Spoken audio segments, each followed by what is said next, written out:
Chapter number 1 जो है इसका नाम है nature and scope of business economics. ठीक है, देखो इसके अंदर 2 यूनिट्स हो गए आपके। ठीक है, और ये वाला चैप्टर दोनों यूनिट मिला जुला के लगभग 5-7 मार्क्स का आ सकता है।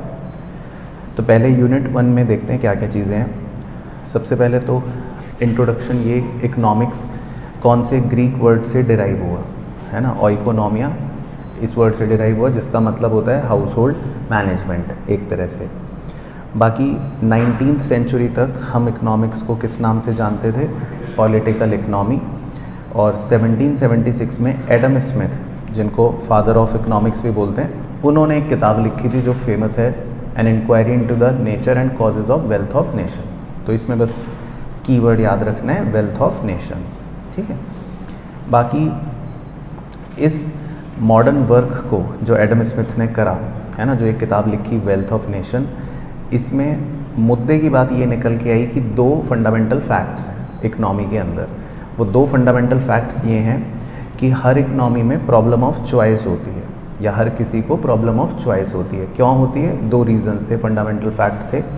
एक तो ह्यूमन वांट्स जो हैं वो अनलिमिटेड होते हैं, और दूसरा ये जो रिसोर्सेज होते हैं उनको सेटिस्फाई करने के लिए वो लिमिटेड रहते हैं, मतलब मींस जो हैं वो स्कार्स हैं और उनको ऑल्टरनेटिव यूज़ के लिए हम यूज़ कर सकते हैं। तो इस वजह से प्रॉब्लम ऑफ चॉइस रहता है बेसिकली। ठीक है, बाकी फिर दूसरा एक मेन टर्म कि बिज़नेस इकोनॉमिक्स क्या होता है ना। तो पहले यूनिट में बिज़नेस इकोनॉमिक्स पर फोकस करके ज़्यादा क्वेश्चन हमसे पूछ सकते हैं। तो बिज़नेस इकोनॉमिक्स मेनली होता है जो हम इकोनॉमिक्स की थ्योरीज़ किस में यूज़ करते हैं, बिज़नेस के अंदर, क्योंकि बिज़नेस के अंदर हमें प्रैक्टिकल चीज़ें अप्लाई करनी पड़ती हैं और इकोनॉमिक्स में हम थ्योरेटिकल चीज़ें पढ़ते हैं। तो जो हम इकोनॉमिक्स की थ्योरीज़ या जो हम इकोनॉमिक्स का एनालिसिस बिज़नेस डिसीजन में यूज़ करते हैं उसको बिज़नेस इकोनॉमिक्स बोल देते हैं, है ना।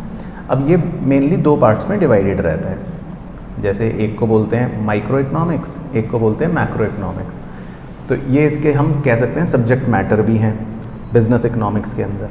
अब माइक्रो इकोनॉमिक्स क्या है और मैक्रो इकोनॉमिक्स क्या है वो तो मोटा मोटा पता ही होगा। माइक्रो का कीवर्ड है कि इसमें हम इंडिविजुअल यूनिट की स्टडी करते हैं, जबकि मैक्रो के अंदर हम पूरी इकोनॉमी एज अ होल की स्टडी करते हैं। माइक्रो जो होता है उसमें मतलब हम कह सकते हैं कि एक स्मॉल नंबर ऑफ यूनिट होता है या छोटा ग्रुप होता है, और मैक्रो के अंदर हम बोल सकते हैं कि एक लार्ज इकोनॉमिक यूनिट होता है, क्योंकि इसमें हम पूरी इकोनॉमी का एग्रीगेट पढ़ रहे होते हैं। बाकी इसमें क्वेश्चन जो आता है जनरली वो आता है, आपको कुछ एग्जांपल्स दे देगा और पूछ लेगा कि ये माइक्रो है या मैक्रो। तो जैसे कुछ एग्जांपल्स हमने लिख रखे थे जो माइक्रो के अंदर आते हैं, जैसे किसी भी प्रोडक्ट का प्राइस, कंज्यूमर का बिहेवियर, है ना, किसी भी फैक्टर का प्राइस, किसी पर्टिकुलर सेक्शन ऑफ पीपल उनका इकोनॉमिक कंडीशन, फर्म्स का बिहेवियर, इंडस्ट्री का बिहेवियर, ये सब माइक्रो इकोनॉमिक स्टडी का पार्ट है। मैक्रो के अंदर सारे इकोनॉमिक रिलेटेड चीज़ें आ जाती हैं, national income, price level, interest rate, balance of trade, balance of payment, currency की वैल्यू, सेविंग इन्वेस्टमेंट्स, एम्प्लॉयमेंट का रेट एट्सेट्रा। तो माइक्रो क्या है और मैक्रो क्या है, ये बस हमको मेनली पता होना चाहिए। इस पर भी क्वेश्चन कई बार पूछ लेता है। माइक्रो के टूल्स डिमांड सप्लाई रहते हैं, मैक्रो के टूल्स एग्रीगेट डिमांड और एग्रीगेट सप्लाई रहते हैं। बाकी हाँ, नॉलेज के लिए पता होना चाहिए, माइक्रो इकोनॉमिक्स को हम क्या भी बोल सकते हैं, प्राइस थ्योरी, और मैक्रो इकोनॉमिक्स को income and employment theory, right, है ना। तो बस ये बेसिक पता होना चाहिए। बाकी बहुत सारे MCQ आते हैं बिज़नेस इकोनॉमिक्स के नेचर को लेकर, है ना। अब एक्सप्लेनेशन तो हमको ज़्यादा नहीं चाहिए, तो हमको बिज़नेस इकोनॉमिक्स के सारे नेचर अच्छे से पता होने चाहिए, कीवर्ड। जैसे सबसे पहला तो हो गया बिज़नेस इकोनॉमिक्स क्या होता है, एक साइंस होता है, बस उसका सिंपल फंडा समझ लेना। साइंस क्यों बोलते हैं हम, क्योंकि cause and effect relation show करता है सारी चीज़ों का। दूसरा माइक्रो इकोनॉमिक्स पर बेस्ड होता है, तो it is based on micro economics, तो ये काफ़ी इंपॉर्टेंट है। तो बिज़नेस इकोनॉमिक्स जो है उसमें मेजरली माइक्रो इकोनॉमिक्स काफ़ी ज़्यादा इन्वॉल्व होती है ना। जो आप देखो चैप्टर्स जब पढ़ते हो तो सारे के सारे माइक्रो इकोनॉमिक्स के चैप्टर कवर करते हो, cost, production, consumer behaviour, demand, supply, revenue, है ना। तो बिजनेस इकोनॉमिक्स में हम माइक्रो इकोनॉमिक्स का बहुत ज़्यादा यूज़ करते हैं। थर्ड, बिजनेस इकोनॉमिक्स के अंदर कुछ एलिमेंट्स मैक्रो इकोनॉमिक्स के भी आते हैं, तो इसीलिए business economics incorporate elements of macro economics या मैक्रो एनालिसिस। अब इसमें एक बार ना क्वेश्चन आता है कई बार, तो वो ध्यान से देखना, fill in the blank MCQ देगा। जब भी वो बोलेगा बेस्ड ऑन, तो बेस्ड ऑन बोलेगा तो माइक्रो इकोनॉमिक्स, लेकिन अगर वो बोलेगा इट इनकॉर्पोरेट्स एलिमेंट्स ऑफ, तो फिर मैक्रो इकोनॉमिक्स। तो बेस्ड ऑन अगर पूछे तो हमेशा माइक्रो इकोनॉमिक्स बोलना है, और इनकॉर्पोरेट एलिमेंट्स ऑफ पूछे तो मैक्रो इकोनॉमिक्स बोलना है, ठीक है। बाकी इसके अलावा भी और कुछ छोटे फीचर्स होते हैं, जैसे बिजनेस इकोनॉमिक्स क्या है, एक आर्ट है, कला है। बिजनेस इकोनॉमिक्स क्या यूज़ करता है, थ्योरी ऑफ मार्केट, मार्केट की थ्योरी यूज़ करता है। बिजनेस इकोनॉमिक्स क्या है, प्रैग्मैटिक, प्रैग्मैटिक का मतलब होता है प्रैक्टिकल, हाँ, कि ये प्रैक्टिकल प्रॉब्लम्स को टैकल करता है, तो ये प्रैग्मैटिक है। फिर बिजनेस इकोनॉमिक्स क्या है, इंटरडिसिप्लिनरी। इंटरडिसिप्लिनरी का मतलब हो गया कि इसमें बहुत सारे डिसिप्लिन्स इन्वॉल्व होते हैं, बहुत सारी चीज़ों को मिलाकर ये बनता है बिजनेस इकोनॉमिक्स। और सबसे इम्पॉर्टेंट होता है इसका एक और फीचर कि ये नॉर्मेटिव होता है। इसका नेचर कैसा होता है, नॉर्मेटिव। अब ये समझना ज़रूरी है कि दो तरह के इकोनॉमिक्स होते हैं, एक को बोलते हैं पॉजिटिव, एक को बोलते हैं नॉर्मेटिव। पॉजिटिव और नॉर्मेटिव में क्या फ़र्क होता है? पॉजिटिव जो होता है वो बताता है आपको व्हाट इज़, है ना, फैक्ट्स बताता है, और आप इसको क्रॉस वेरीफाई कर सकते हो, और इसमें कोई भी सजेशन नहीं होता, इसमें कोई भी वैल्यू जजमेंट नहीं होता। लेकिन जो नॉर्मेटिव इकोनॉमिक्स होता है वो हमेशा आपको सजेशन देता है, उसमें वैल्यू जजमेंट्स इन्वॉल्व होते हैं, क्योंकि वो हमेशा बताता है व्हाट शुड बी, क्या होना चाहिए। तो बिजनेस इकोनॉमिक्स जो होता है वो नॉर्मेटिव नेचर का होता है, क्योंकि वो हमें हमेशा सजेशंस देता है ना। फिर उसके बाद ये छोटे पॉइंट हैं, बस गो थ्रू कर लेना नोट से भी। स्कोप ऑफ बिजनेस इकोनॉमिक्स, तो इसके दो स्कोप्स हैं। ऑब्वियसली इंटरनल इश्यूज़ को भी ये सॉल्व करता है। इंटरनल इश्यूज़ को हम ऑपरेशनल इशू बोल देते हैं, जिसमें हम माइक्रो इकोनॉमिक्स का यूज़ करके इन इंटरनल इश्यूज़ को सॉल्व कर सकते हैं। जैसे क्या क्या एग्जांपल्स हैं, डिमांड एनालिसिस एंड फोरकास्टिंग, कि हमारे प्रोडक्ट की डिमांड क्या रहने वाली है, या प्रोडक्शन और कॉस्ट एनालिसिस, हम कितना प्रोडक्शन करें, कितना खर्चा आएगा, है ना। इन्वेंट्री मैनेजमेंट, हमें कितना रॉ मटेरियल, कितना फिनिश्ड गुड्स अपने पास रखना है, ये सब चीज़ें हम बिजनेस इकोनॉमिक्स के अंदर कवर करते हैं। इसी तरह market structure and pricing policy, हम किस तरह के मार्केट में काम कर रहे हैं और हमें कितना प्राइस रखना चाहिए, है ना। इसी तरह रिसोर्स एलोकेशन, हमें अपने रिसोर्सेज को कैसे एलोकेट करना है, या प्रॉफिट एनालिसिस, प्रॉफिट जो है क्योंकि अनसर्टेन होता है, कई बार बढ़ता घटता है, तो हमें उसका एनालिसिस भी करना होता है। Risk and uncertainty analysis, business के अंदर कितना रिस्क है, क्या अनसर्टेनिटी आ सकती है, उसका एनालिसिस करना पड़ता है। तो ये सारे के सारे हमारे इंटरनल इश्यूज़ होते हैं, जिसको हम माइक्रो इकोनॉमिक्स के टूल से सॉल्व कर सकते हैं। इसी तरह कुछ एक्सटर्नल इश्यूज़ होते हैं जो मतलब हमारे कंट्रोल में नहीं होते, आउटसाइड फैक्टर्स होते हैं, जिनको हम एनवायरमेंटल इश्यूज़ भी बोल सकते हैं।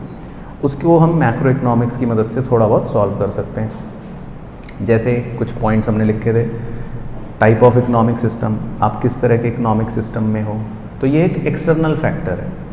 या फिर कौन सी बिजनेस साइकिल की स्टेज चल रही है, अभी बूम चल रहा है या डिप्रेशन चल रहा है ना, ये एक्सटर्नल फैक्टर है। या देश की नेशनल इनकम क्या है, एम्प्लॉयमेंट क्या है, प्राइजेस, सेविंग्स, इन्वेस्टमेंट क्या है, सरकार की पॉलिसियाँ कैसी हैं, है ना, फाइनेंशियल सेक्टर का वर्किंग कैसा है, पॉलिटिकल सोशल एनवायरनमेंट कैसा है, ऑर्गेनाइजेशंस यहाँ पर कैसे बिहेव करती हैं, जैसे ट्रेड यूनियंस एट्सेट्रा। तो ये सारे फैक्टर्स जो हैं ये मतलब हमारे कंट्रोल से बाहर के फैक्टर हैं, तो इसीलिए इनको एक्सटर्नल इश्यूज़ बोल देते हैं। तो बिजनेस इकोनॉमिक्स जो है वो इंटरनल इश्यूज़ और एक्सटर्नल इश्यूज़ दोनों पर ही काम करता है। बाकी फिर एक डिफरेंस बस गो थ्रू कर लेना, बेसिक डिफरेंस है कि इकोनॉमिक्स में और बिजनेस इकोनॉमिक्स में क्या फ़र्क होता है। तो कुछ पॉइंट्स इसमें इंपॉर्टेंट है, जैसे इकोनॉमिक्स जो होता है वो तो क्या करता है, सिर्फ फ्रेमिंग करता है, वो तो सिर्फ बताता है कि भाई थ्योरीज़ क्या हैं, है ना। लेकिन बिजनेस इकोनॉमिक्स उन थ्योरियों को क्या करता है, अप्लाई करता है। तो बिजनेस इकोनॉमिक्स के अंदर आप एप्लीकेशन सीखते हो। दूसरा इंपॉर्टेंट डिफरेंस, इकोनॉमिक्स में तो माइक्रो और मैक्रो दोनों आते हैं, लेकिन बिजनेस इकोनॉमिक्स का कैरेक्टर जो होता है वो माइक्रो इकोनॉमिक होता है, क्योंकि बिजनेस इकोनॉमिक्स में हमें सारी थ्योरियों को अप्लाई करना होता है। इसके अलावा इकोनॉमिक्स जो है वो पॉजिटिव भी हो सकता है, नॉर्मेटिव भी हो सकता है, लेकिन बिजनेस इकोनॉमिक्स क्या होता है, सिर्फ नॉर्मेटिव होता है। इकोनॉमिक्स का स्कोप वाइडर है, जबकि बिजनेस इकोनॉमिक्स का स्कोप थोड़ा सा नैरो है, क्योंकि वो लिमिटेड चीज़ों पर ही अप्लाई करते हैं। बिजनेस इकोनॉमिक्स तो इकोनॉमिक्स की मतलब एक ब्रांच है ना, तो ये एक वाइडर टर्म हो गई इकोनॉमिक्स, और बिजनेस इकोनॉमिक्स छोटा टर्म हो गया। इसी तरह कंसर्न विद इकोनॉमिक्स में तो हम सारी थ्योरियाँ पढ़ते हैं, सब कुछ पढ़ते हैं, लेकिन बिजनेस इकोनॉमिक्स में हमारा मेन कंसर्न रहता है प्रॉफिट थ्योरीज पर, कि बिजनेस जो है उसमें हमें प्रॉफिट थ्योरीज अप्लाई करनी है। तो ये कुछ डिफरेंसेस होते हैं इकोनॉमिक्स में और बिजनेस इकोनॉमिक्स में, है ना। इसी तरह अगर और देखें, इकोनॉमिक्स जो है वो इकोनॉमिक एस्पेक्ट्स पर ही कॉन्सेंट्रेट करता है, जबकि बिजनेस इकोनॉमिक्स में इकोनॉमिक और नॉन इकोनॉमिक हर एस्पेक्ट पर बिजनेस की प्रॉब्लम का कॉन्सेंट्रेशन रहता है। बिजनेस इकोनॉमिक्स जो है वो मतलब थोड़ा सा प्रैक्टिकल है, और इकोनॉमिक्स जो है उसमें हम खूब सारी अजम्पशंस बनाते हैं, तो इसीलिए वो अजम्पशंस जो हैं वो बिजनेस इकोनॉमिक्स में इनवैलिड हो जाती हैं, क्योंकि प्रैक्टिकली जब हम अप्लाई करते हैं बहुत सारी चीज़ों को तो वो फिर मतलब नहीं हो पाती अप्लाई, है ना। तो ये कुछ डिफरेंसेस पढ़ लेना, पता होने चाहिए। अच्छा, फिर इसका आता है यूनिट 2 चैप्टर 1 का। यूनिट 2 में दो ही चीज़ करनी है आपको, एक तो प्रॉब्लम्स क्या हैं और टाइप ऑफ इकोनॉमिक सिस्टम्स, उनके फ़ायदे या नुकसान। तो प्रॉब्लम्स तो अपनी सिंपल हैं, 4 प्रॉब्लम्स हैं। कौन कौन सी? What to produce, how to produce, for whom to produce, और व्हाट प्रोविजंस जो हमें भविष्य के लिए बनाने पड़ेंगे। तो व्हाट टू प्रोड्यूस का मतलब तो है, सबसे पहले अगर देखें, क्या बनाएं और कितना बनाएं, मतलब इसमें दो चीज़ें कवर की जाती है, क्या और कितना, तो उसको बोलते हैं व्हाट टू प्रोड्यूस, है ना। तो जनरली मतलब हमारे रिसोर्सेज लिमिटेड हैं, तो इकनॉमी को ये डिसाइड करना पड़ता है कि कौन से गुड्स बनाने हैं और उनकी क्वांटिटीज़ कितनी बनानी है, क्योंकि हमारे पास रिसोर्सेज जो होते हैं वो लिमिटेड होते हैं। तो जनरली यहाँ पर इकनॉमी इस हिसाब से डिसीजन लेती है कि हम अपने रिसोर्सेज को एलोकेट इस तरह से करें ताकि मैक्सिमम सेटिस्फैक्शन सबको मिल सके। बाकी हाउ टू प्रोड्यूस जो होती है वो एक टेक्निक को लेकर प्रॉब्लम होती है कि हमें कौन सी टेक्निक चूज़ करनी है। तो दो टेक्निक कौन कौन सी होती हैं? कैपिटल इंटेंसिव और लेबर इंटेंसिव। तो इसमें इकनॉमी अपने हिसाब से देखती है कि भाई जहाँ पर जिस भी इकनॉमी में जिस भी तरह से प्रोडक्शन करना थोड़ा चीप रहता है वो उस तरह से प्रोडक्शन करना सही समझती है। For whom to produce problem होती है मेनली डिस्ट्रीब्यूशन को लेकर, कि हमारे पास जो आउटपुट है वो किसको कितना देंगे, क्योंकि समाज में जनरली दो सेक्शन होते हैं, रिच और पुअर। तो हम अपने आउटपुट को किस सेक्शन को कितना डिस्ट्रीब्यूट करेंगे, इस प्रॉब्लम को बोल देते हैं फॉर होम टू प्रोड्यूस, है ना। तो यहाँ तक कहानी क्लियर होगी। चौथी प्रॉब्लम जो होती है what provision should be made. ये सिंपल मतलब ये होता है कि हमें आज अपने सारे रिसोर्सेज ख़त्म नहीं करने, हमें अपने रिसोर्सेज को इस तरह से यूज़ करना है ताकि फ्यूचर में भी हमारे लोग जो हैं वो इकोनॉमिक ग्रोथ मतलब देख सकें, सस्टेनेबल डेवलपमेंट जिसको बोलते हैं, राइट। बाकी अलग अलग इकोनॉमिक सिस्टम में अलग अलग तरह की प्रॉब्लम्स होती हैं और उनके अलग अलग सॉल्यूशंस होते हैं। तो हमें 3 तरह के इकोनॉमिक सिस्टम्स के बारे में पता होना चाहिए। पहला इकोनॉमिक सिस्टम तो हो गया कैपिटलिस्ट। कैपिटलिस्ट में अपना सारा कंट्रोल कौन रखता है? प्राइवेट सेक्टर, और इनका मोटिव क्या होता है? प्रॉफिट कमाने का, है ना। अब यहाँ पर क्योंकि प्रॉफिट कमाने के लिए काम करते हैं तो यहाँ पर अगर हम फीचर्स देखें तो बहुत अच्छे अच्छे फीचर्स हैं। पहला तो राइट टू प्राइवेट प्रॉपर्टी, मतलब प्राइवेट ओनर्स मालिक रहते हैं, लेकिन यहाँ पर फ्रीडम ऑफ एंटरप्राइज रहता है, यानी कि यहाँ पर कोई रिस्ट्रिक्शन नहीं है, यहाँ पर कोई सरकार नहीं है। तो प्रोड्यूसर और कंज्यूमर दोनों के पास चॉइस होती है, तो इसको बोलते हैं फ्रीडम ऑफ इकोनॉमिक चॉइस। जो मर्ज़ी बनाओ, जो मर्ज़ी कंज्यूम करो। मोटिव होता है प्रॉफिट का, वो पढ़ ही लिया। यहाँ पर एक फीचर माना जाता है, इसको बोलते हैं कंज्यूमर सोवरेनिटी। कंज्यूमर सोवरेनिटी का मतलब क्या हो गया कि प्रेफरेंस कंज्यूमर को दी जाती है। तो हमने लिखा जो वो बोलेगा वो बनाया जाएगा, राइट। Consumer is king. बाकी यहाँ पर इस इकनॉमी में कंपटीशन बहुत ज़्यादा होता है, हाई कंपटीशन होता है, और गवर्नमेंट का यहाँ पर कोई इंटरफेरेंस नहीं होता। तो ये कैपिटलिस्ट इकोनॉमी का मॉडल है। अब इस मॉडल में कुछ फ़ायदे भी हो सकते हैं ऑब्वियसली और कुछ नुकसान भी हो सकते हैं, वो यहाँ पर दे रखे हैं फ़ायदे नुकसान। फ़ायदे की बात करें तो ऑब्वियसली सेल्फ रेगुलेटिंग है ना, सरकार की ज़रूरत नहीं। इकोनॉमिक ग्रोथ फास्ट होती है क्योंकि कंपटीशन अच्छा है। यहाँ पर रिसोर्सेज वेस्ट नहीं होते, प्रोडक्शन ज़्यादा होती है, प्रोडक्टिव रहता है। यहाँ पर काम सस्ते में हो जाता है, कॉस्ट इफेक्टिव रहता है। कंज्यूमर को यहाँ पर फ़ायदा मिलता है क्योंकि हाई कंपटीशन है। इसके अलावा बात करूँ डीमेरिट्स की, तो यहाँ पर इनइक्वालिटी ज़बरदस्त होगी, भर भर के होगी। यहाँ पर ह्यूमन राइट्स की इंपॉर्टेंस कम होगी, प्रॉपर्टी राइट्स की इंपॉर्टेंस ज़्यादा होगी। समाज में अनफेयरनेस होगा, गरीबों का शोषण होगा, है ना, क्योंकि सोशल वेलफेयर तो होता नहीं यहाँ पे। तो यही लिखा है देखो, एक्सप्लॉयटेशन ऑफ लेबर। कई बार कंज्यूमर सोवरेनिटी भी एक मिथ हो जाता है, यानी कि यहाँ पर सबसे ज़्यादा कई बार कंज्यूमर को ही एक्सप्लॉइट कर दिया जाता है। बाकी मिस एलोकेशन ऑफ रिसोर्सेज भी हो सकता है क्योंकि इस इकनॉमी में सरकार तो होती नहीं है, तो पता चला लोग यहाँ पर लग्जरी गुड्स और जो यूज़फुल गुड्स नहीं हैं उनको प्रोडक्शन में ज़्यादा करना लगे। तो इस इकनॉमी के ड्रॉबैक्स भी होते हैं। दूसरा इकोनॉमिक सिस्टम होता है सोशलिस्ट वाला। सोशलिस्ट के अंदर अगर बात करें पहले कि ये कॉन्सेप्ट किसने दिया, तो कार्ल मार्क्स और फ्रेडरिक एंजल्स की किताब थी कम्युनिस्ट मैनिफेस्टो 1848 में। तो उन्होंने ये कॉन्सेप्ट को बेसिकली जन्म दिया, सोशलिस्ट इकनॉमी, जिसको कमांड इकनॉमी भी बोल सकते हैं हम, या सेंट्रली प्लान्ड इकनॉमी भी बोल सकते हैं हम, ठीक है।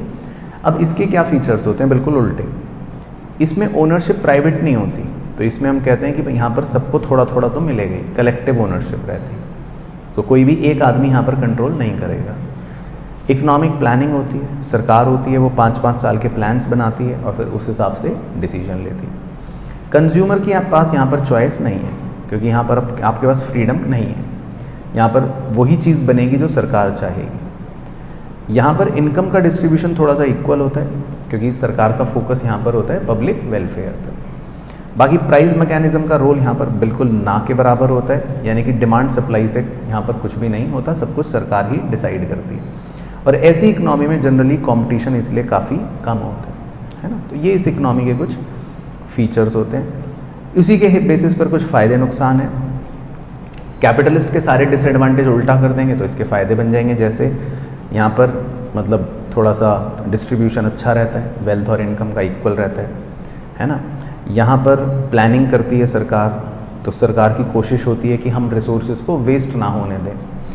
यहाँ पर अनएम्प्लॉयमेंट कम होता है क्योंकि सरकार यहाँ पर लोगों का ध्यान रखती है, किसी को भी ऐसा नहीं कि मरने देगी बेरोज़गार भूखा। यहाँ पर एक्सप्लॉयटेशन कम होगा कंज्यूमर्स का और लेबरर्स का, है ना। तो यहाँ पर थोड़ा सा पब्लिक वेलफेयर की चीज़ें की मतलब आप कह सकते हो सुरक्षा ज़्यादा होगी। लेकिन सेम वे इनमें डीमेरिट्स भी बहुत हैं। यहाँ पर फिर करप्शन ज़्यादा होगा, रेड टेपिज़म बाबूगिरी ज़्यादा होगी, है ना, फेवरेटिज़म ज़्यादा होगा क्योंकि सरकार है तो ऑब्वियसली काम डिले होगा, धीरे होगा। इसी तरह कई बार यहाँ पर मतलब आपको कोई इंसेंटिव नहीं मिलेगा मेहनत करने का क्योंकि यहाँ पर मोटिव नहीं है ना प्रॉफिट कमाने का। तो यहाँ पर कंपटीशन कम है, प्रॉफिट का मोटिव नहीं है, तो यहाँ पर आपको एक मोटिवेशन नहीं मिलेगा काम करने का क्योंकि ये इकनॉमी प्रॉफिट ड्रिवन नहीं है, ये इकनॉमी तो पब्लिक वेलफेयर के लिए काम कर रही है। बाकी कई बार स्टेट मोनोपॉलीज भी क्रिएट हो सकती हैं। अगर सरकार ही मोनोपॉली बना ले और एक्सप्लॉइट करना शुरू कर दे तो ये एक खतरा यहाँ पर हो सकता है। तो इस तरह से कुछ डीमेरिट्स भी इसके अंदर होते हैं सोशलिस्ट इकनॉमी के। फिर तीसरा जो होता है मिक्स्ड इकनॉमी, वो कॉन्सेप्ट तो बेसिकली ये है कि एक ऐसा इकोनॉमिक सिस्टम बनाने की कोशिश की जाती है जहाँ पर सरकार और मार्केट इकनॉमी के दोनों के फीचर्स मतलब ले लिए जाएं और बेस्ट फीचर्स जो हैं उनको अप्लाई कर लिया जाए। तो यहाँ पर गवर्नमेंट भी होती है और पब्लिक भी होती, प्राइवेट भी होती है, तो इसको मिक्स्ड इकनॉमी बोल देते हैं। तो ये तो एक सिंपल कॉन्सेप्ट हो गया, है ना। मिक्स्ड इकनॉमी के अंदर बस ये याद रखना है कि जनरली इसमें 3 सेक्टर्स होते हैं, पब्लिक सेक्टर, प्राइवेट सेक्टर और एक कंबाइंड सेक्टर, है ना। चौथा जो दे रखा है वो तो जस्ट फॉर द डायग्राम है, डिफरेंट सेक्टर, लेकिन इसमें 3 सेक्टर हो सकते हैं। प्राइवेट सेक्टर का मतलब हो गया जिसमें 100% प्राइवेट कंट्रोल है, पब्लिक सेक्टर का मतलब हो गया जिसमें 100% सरकार का कंट्रोल है, कंबाइंड सेक्टर का मतलब हो गया कि थोड़ा सा पब्लिक का है, थोड़ा सा प्राइवेट का है। बाकी इसमें भी वही फ़ायदे नुकसान होते हैं ऑब्वियसली। तो दोनों के मिक्स, हाँ, मिक्स्ड इकनॉमी के जो फ़ायदे नुकसान हैं वो सब आपके कैपिटलिस्ट और सोशलिस्ट के ही मिक्स फ़ायदे और मिक्स नुकसान हैं। तो इन नटशेल बस हमको तीनों तरह के इकोनॉमिक सिस्टम्स इसमें पता होने चाहिए। ठीक है, तो चैप्टर 1 में आपका मोटा मोटा ये था पूरा खेल। चैप्टर 2 के अंदर आपके मेनली 3 यूनिट्स हैं। ठीक है, तो चैप्टर 2 अच्छा यूनिट है एग्ज़ाम के लिए 8 से 10-12 नंबर तक का भी आ सकता है, कंजर्वेटिव लेकर चलूँ तो देखो इसके अंदर पहला तो डिमांड का चैप्टर है पूरा का पूरा। ठीक है, इसमें डिमांड हो गया, उसकी इलास्टिसिटी हो गई। तो देखो क्या क्या चीज़ें, तो डिमांड का मतलब तो बहुत ही सिंपल है कि कंज्यूमर कितना खरीदना चाहता है और कितना वो खरीद सकता है during a particular time at different prices, है ना। तो मतलब वो तो हो गया डिमांड। अब डिमांड को बहुत सारे फैक्टर्स अफेक्ट करते हैं, वो पता होने चाहिए मेनली। जैसे एक तो हो गया प्राइस ऑफ गुड। अब प्राइस जो है गुड का वो तो डायरेक्टली मतलब वो तो इन्वर्सली रिलेटेड है। तो अगर गुड का प्राइस बढ़ेगा तो आपके प्रोडक्ट की डिमांड क्या हो जाएगी, कम हो जाएगी। अब प्राइस जो है वो रिलेटेड गुड का भी क्या होता है, आपकी डिमांड को अफेक्ट कर सकता है। अब रिलेटेड गुड जो है वो दो तरह के हैं, एक कॉम्प्लीमेंट्री गुड और एक सब्सटीट्यूट गुड। सब्सटीट्यूट गुड के साथ ये याद रखना है कि डायरेक्ट रिलेशन रहता है। तो जैसे मान लो अगर टी है, टी का प्राइस बढ़ गया तो फिर ऐसे में जो डिमांड होगी कॉफ़ी की वो भी क्या हो जाएगी, बढ़ जाएगी। तो सब्सटीट्यूट गुड्स में डायरेक्ट रिलेशन रहता है। लेकिन जो कॉम्प्लीमेंट्री गुड्स हैं जैसे कार और पेट्रोल, तो कार और पेट्रोल के केस में आपका इन्वर्स रिलेशन रहता है। फॉर एग्जांपल अगर पेट्रोल का प्राइस बढ़ गया तो फिर लोगों की कार की डिमांड जो है वो कम हो जाएगी। तो कॉम्प्लीमेंट्री गुड्स के साथ इन्वर्स रिलेशन रहता है। बाकी इनकम होता है वो भी हमारी डिमांड को अफेक्ट करता है। अब इनकम भी दो तरह से मेनली अलग अलग बिहेव करता है। अगर नॉर्मल गुड्स हैं तो इनकम के बढ़ने पर आपकी डिमांड क्या हो जाएगी, बढ़ जाएगी, पॉजिटिव रिलेशन शो करता है। लेकिन अगर मान लो इन्फीरियर गुड्स हैं, इन्फीरियर गुड्स में वो उल्टा बिहेव करता है कि इनकम के बढ़ने पर डिमांड जो है वो क्या हो जाएगी, कम हो जाएगी। तो इनकम के साथ इस तरह से रिलेशन चलता है। बाकी टेस्ट एंड प्रेफरेंस भी काम करता है। कई बार आपको जो चीज़ अच्छी लगती है तो आप ज़्यादा खाते हो, कम अच्छी लगती है तो कम खाते हो। अब इसमें कुछ इफ़ेक्ट्स होते हैं जैसे डेमॉन्स्ट्रेशन इफ़ेक्ट। डेमॉन्स्ट्रेशन इफ़ेक्ट में क्या होता है कि आप किसी अपने दोस्त के हाथ में एक फ़ोन देखते हो, पड़ोसी के पास सामान देखते हो तो आपका भी मन करता है मैं भी ख़रीद लूँ। उसी का लार्जर इफ़ेक्ट होता है बैंड वैगन इफ़ेक्ट। सब खरीद रहे हैं, बहुत सारे लोग सेम ही पजामा पहन रहे हैं तो आपका भी मन करता है मैं भी यही पजामा खरीद लूँ। फिर इसको कैंसिल आउट करता है स्नॉब इफ़ेक्ट। स्नॉब इफ़ेक्ट क्या होता है, कि जब सब खरीद रहे हैं तो मैं नहीं खरीदूंगा। तो स्नॉब इफ़ेक्ट जो है वो डिमांड को काउंटर करता है कि भाई ये तो बहुत कॉमन हो गया तो अब मैं नहीं खरीदूंगा, स्नॉब इफ़ेक्ट। वेबलेन इफ़ेक्ट जो होता है वो होता है थोड़ा अल्ट्रा रिच लोगों वाला इफ़ेक्ट। उसमें प्राइस बढ़ने पर वो ज़्यादा डिमांड करते हैं। जब कोई चीज़ बहुत एक्सपेंसिव हो जाती है तब वो कहते हैं कि अब हम इसको खरीदेंगे। तो रिच पीपल जो होते हैं वो इस तरह से सामान खरीदते हैं। बाकी कंज्यूमर की एक्सपेक्टेशन या कुछ और अदर फैक्टर्स भी होते हैं जो डिमांड को अफेक्ट करते हैं, है ना। वो सिंपल है कि कंज्यूमर सोच रहा है प्राइस ज़्यादा बढ़ेगा फ्यूचर में तो वो अभी ज़्यादा खरीद लेता है। पॉपुलेशन जहाँ पर ज़्यादा होगी वहाँ डिमांड ज़्यादा होगी। कॉम्पोजिशन जहाँ पर बूढ़े लोग ज़्यादा होंगे तो वहाँ पे बूढ़े सामानों की डिमांड भी ज़्यादा होगी, या टॉफ़ी चॉकलेट्स की डिमांड वहाँ पर कम होगी। नेशनल इनकम का डिस्ट्रीब्यूशन, नेशनल इनकम का डिस्ट्रीब्यूशन जो है अगर मतलब इक्वल है तो डिमांड ज़्यादा होगी जनरली, है ना। कंज्यूमर की क्रेडिट फैसिलिटी, आसानी से लोन मिल जाता है तो ऐसी जगहों पर डिमांड फिर ज़्यादा होगी। तो कुछ अदर फैक्टर्स भी होते हैं जो डिमांड को अफेक्ट करते हैं। अब इन्हीं सब फैक्टर्स को अगर मैं एक फंक्शन में शो कर दूं कि demand is the function of Px, PR, Y, T, O, तो इसको बोल देते हैं डिमांड फंक्शन, है ना। तो ये भी एक सिंपल पॉइंट है। बाकी लॉ ऑफ डिमांड किसने दिया वो पता होना चाहिए, एल्फ्रेड मार्शल, जिन्होंने कहा कि प्राइस और डिमांड के बीच में कैसा रिलेशन है, इनवर्स रिलेशन है ना। तो सिंपल। बाकी लॉ ऑफ डिमांड जो है वो एक क्वालिटेटिव स्टेटमेंट है, ये पता होना चाहिए। और लॉ ऑफ डिमांड के अजम्पशंस होते हैं। लॉ ऑफ डिमांड में हम क्या एज्यूम करते हैं कि price of related good, income, taste, other factor, ये सब चेंज नहीं होंगे, जिसको बोलते हैं सेटरस पैरिबस, कांस्टेंट रहेंगे, राइट। एडम स्मिथ तो थे फादर ऑफ इकोनॉमिक्स। हाँ बुक थी वो वाली जो चैप्टर 1 में थी, वेल्थ ऑफ नेशन। अच्छा, फिर डिमांड शेड्यूल। डिमांड शेड्यूल जो होता है वो तो एक टैबुलर प्रेजेंटेशन होता है जो प्राइस और डिमांड का इन्वर्स रिलेशन दिखा रहा होता है। तो वो इंडिविजुअल भी हो सकता है एक आदमी का, या पूरे मार्केट का भी हो सकता है। मार्केट में 2-3 कंज्यूमर्स होंगे, उनको ऐड कर लेंगे तो मार्केट डिमांड बन जाएगी। बाकी डिमांड कर्व भी हम शो कर सकते हैं, इंडिविजुअल का भी और मार्केट का भी। होता डाउनवर्ड स्लोपिंग है चाहे किसी का भी हो। बाकी इसके बाद होता है कि लॉ ऑफ डिमांड ऑपरेट क्यों होता है ना, वो पता होना चाहिए। तो उसके कुछ रीजंस हैं। जैसे एक रीज़न क्या था, लॉ ऑफ, हाँ ये तो दिया एल्फ्रेड मार्शल ने, law of diminishing marginal utility. तो इनका मतलब ये था कि जब आप कंज्यूम ज़्यादा करते हो तो आपको यूटिलिटी कम मिलती है, तो यूटिलिटी कम मिलेगी तो फिर आप कम पैसे देना चाहोगे, तो इसीलिए एक इन्वर्स रिलेशन क्रिएट हो गया। दूसरा J.R. हिक्स ने दिया, हाँ, जिसको बोलते हैं प्राइस इफेक्ट, जिसमें 2 इफेक्ट्स इंक्लूड होते हैं, सब्सटीट्यूशन इफेक्ट और इनकम इफेक्ट। सब्सटीट्यूशन इफेक्ट ये बोलता है कि जब आपका प्राइस बढ़ता है तो फिर आप दूसरा सब्सटीट्यूट सर्च करते हो, और इनकम इफेक्ट ये बोलता है कि अगर आपके प्रोडक्ट का प्राइस बढ़ता है तो एक तरह से आपकी रियल इनकम या परचेजिंग पावर कम हो जाती है, तो फिर आप अकॉर्डिंगली बिहेव करते हो, फिर आप उस प्रोडक्ट को कम खरीदते हो। इसी तरह अराइवल ऑफ न्यू कंज्यूमर्स, कई बार अगर प्राइस कम हो जाता है तो नए कंज्यूमर्स आ जाते हैं, तो फिर उसकी डिमांड बढ़ जाती है। या different uses of A commodity, कई बार कुछ प्रोडक्ट्स होते हैं जिनकी बहुत सारे यूज़ होते हैं, जैसे मिल्क या इलेक्ट्रिसिटी, तो अगर इनके प्राइसेस कम हो जाएंगे या बढ़ जाएंगे तो फिर आप इनका डिमांड भी बढ़ा दोगे या कम कर दोगे। तो इन्वर्स रिलेशन होने का बहुत सारे ये 4 मेनली कारण होते हैं। फिर एक छोटा सा पॉइंट यहाँ पर कि एक्सेप्शंस क्या हैं लॉ ऑफ डिमांड के, है ना, कि लॉ ऑफ डिमांड किन चीज़ों में नहीं चलता, एक्सेप्शंस। तो क्या हैं एक्सेप्शंस जो लॉ ऑफ डिमांड में नहीं चलती?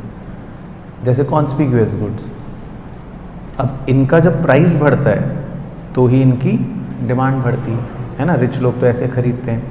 या गिफन गुड्स, गिफन गुड्स की कहानी याद है, वो सर रॉबर्ट गिफन ने सुनाई थी, जो मीट और ब्रेड, हाँ, तो उसमें उन्होंने ये ऑब्जर्व करा कि ब्रेड का प्राइस तो बढ़ रहा है लेकिन फिर भी डिमांड कम नहीं हो रही, है ना, क्योंकि मीट बहुत ही महंगा था। तो ये भी लॉ ऑफ डिमांड फॉलो नहीं करते। बाकी इसमें एक लाइन रट लेना, all Giffen goods are inferior but all inferior goods are not Giffen. इसी तरह कॉन्स्पिक्यूअस नेसेसिटीज़, आज के ज़माने में mobile phone, AC, refrigerator, cooler, ये सब चीज़ें मतलब आपको लेनी ही है ना, तो इनकी डिमांड कम नहीं होगी। फ्यूचर एक्सपेक्टेशन, कई बार ये लॉ ऑफ डिमांड फॉलो नहीं करती, यानी कि आपको लग रहा है फ्यूचर में प्राइस और बढ़ेगा तो आप अभी भी ज़्यादा खरीद लेते हो। इर्रेशनल बिहेवियर, आपका दिमाग ख़राब है, तो अगर आपका दिमाग ख़राब है तो फिर आप लॉ ऑफ डिमांड फॉलो नहीं करोगे, अनसाउंड माइंड। इसी तरह नेसेसरीज़ की डिमांड, जो भी नेसेसिटी गुड्स हैं वो आपको खरीदने ही खरीदने हैं, आप उनकी डिमांड कम नहीं करोगे। या स्पेकुलेटिव गुड्स, शेयर बाज़ार वाले, इन सब चीज़ों में law of demand generally operate नहीं करता। अब जो एक मेन टॉपिक होता है वो होता है मेनली डिमांड में एक्सपेंशन या कॉन्ट्रैक्शन, ये पता होना चाहिए, जिसको हम बोलते हैं चेंज इन क्वांटिटी डिमांडेड। तो ये बहुत सिंपल है, अगर प्राइस कम हो गया प्रोडक्ट का तो डिमांड कम हो जाएगी, डिमांड बढ़ जाएगी, उस बढ़ने को हम बोलते हैं एक्सपेंशन। और अगर प्राइस बढ़ गया तो फिर डिमांड कम हो जाएगी, उस कम होने को हम बोलते हैं कॉन्ट्रैक्शन, है ना। तो एक्सपेंशन और कॉन्ट्रैक्शन डायग्रामेटिकली अगर देखें तो एक्सपेंशन के अंदर आप डाउनवर्ड मूवमेंट करते हो, ये पता होना चाहिए, और कॉन्ट्रैक्शन के अंदर आप अपवर्ड मूवमेंट करते हो। तो आप सेम डिमांड कर्व पे या तो ऊपर जा रहे हो या नीचे जा रहे हो, है ना। तो एक्सपेंशन में क्वांटिटी बढ़ गई, येलो कलर, और कॉन्ट्रैक्शन में क्वांटिटी कम हो गई, ब्लू कलर। अच्छा, इसी तरह प्राइस के अलावा अगर कोई और फैक्टर चेंज होता है, जैसे फॉर एग्जांपल इनकम चेंज हो गई, या सब्सटीट्यूट गुड का प्राइस चेंज हो गया, या कॉम्प्लीमेंट्री गुड का प्राइस चेंज हो गया, या टेस्ट चेंज हो गया, उन रीज़न से जब डिमांड बढ़ती या घटती है तो उसको हम क्या बोल देते हैं, अगर बढ़ गई तो इंक्रीज इन डिमांड और घट गई तो डिक्रीज इन डिमांड। तो इंक्रीज इन डिमांड को हम बोल देते हैं राइटवर्ड शिफ्ट और डिक्रीज इन डिमांड को हम क्या बोल देते हैं, लेफ्टवर्ड शिफ्ट, है ना। तो ये हो गया राइटवर्ड लेफ्टवर्ड।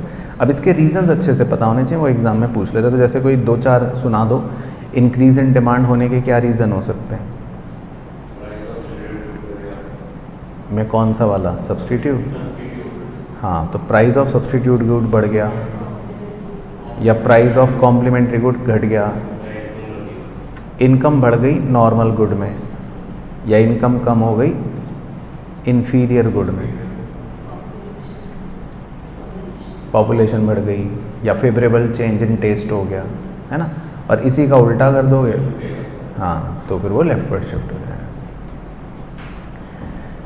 फिर होता है इलास्टिसिटी ऑफ डिमांड। ये फार्मूला बेस्ड है जिसमें 4-5 मेथड्स हैं वैसे तो, मतलब इलास्टिसिटी की बात करूँ तो प्राइस इलास्टिसिटी है, क्रॉस इलास्टिसिटी है, इनकम इलास्टिसिटी है और एडवर्टाइजमेंट इलास्टिसिटी, राइट। लेकिन फार्मूला सेम है। प्राइस इलास्टिसिटी का है percentage change in quantity upon percentage change in price. हाँ, प्राइस इलास्टिसिटी में क्योंकि ज़्यादा टॉपिक्स हैं, ज़्यादा बातें हैं, तो पहले तो डिग्रीज़ हैं। तो इलास्टिसिटी की 5 डिग्रियाँ होती हैं। एक होता है 0, एक होता है 1, एक होता है इन्फिनिटी, एक होता है मोर देन 1, एक होता है लेस देन 1। 0 में तो आप देख ही रहे हो, परफेक्टली इनइलास्टिक बोलते हैं इसको। तो डिमांड कर्व आपका कैसा है, parallel to Y axis. Infinity को बोलते हैं परफेक्टली इलास्टिक, इसमें डिमांड कर्व आपका कैसा है, पैरेलल टू एक्स एक्सिस। बाकी मोर देन 1 लेस देन 1 के बारे में अच्छे से पता होना चाहिए। मोर देन 1 में डिमांड कर्व जो होता है वो होता है फ्लैटर, और लेस देन 1 में डिमांड कर्व जो होता है वो होता है स्टीपर। बाकी इक्वल टू 1 का जो डिमांड कर्व है ये कैसा है, रेक्टेंगुलर हाइपरबोला। हाँ, रेक्टेंगुलर हाइपरबोला, ये वर्ड याद रहना है। तो 5 डिग्रीज हो गई इलास्टिसिटी की। बाकी 5 डिग्रियों के फॉर्मूले पता होने चाहिए, वो तो बच्चों वाले खेल है। इलास्टिसिटी अगर 0 है तो मतलब ये कि no change in quantity.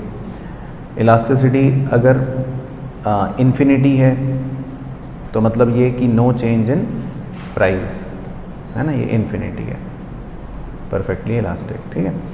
Equal to 1 है तो इसका मतलब दोनों में बराबर चेंज है। मोर देन 1 है तो इसका मतलब चेंज इन क्वांटिटी ज़्यादा है। उसके बाद लेस देन 1 है तो इसका मतलब चेंज इन प्राइस ज़्यादा है ना।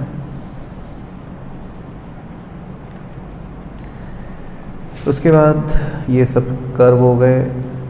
फिर दूसरा मेथड होता है ज्योमेट्रिक मेथड। ज्योमेट्रिक मेथड में बस फॉर्मूला पता होना चाहिए, कैसे निकालते हैं, लोअर अपॉन अपर। हाँ, उसमें सबसे ऊपर वाले पॉइंट पर इलास्टिसिटी क्या रहती है, इन्फिनिटी, है ना।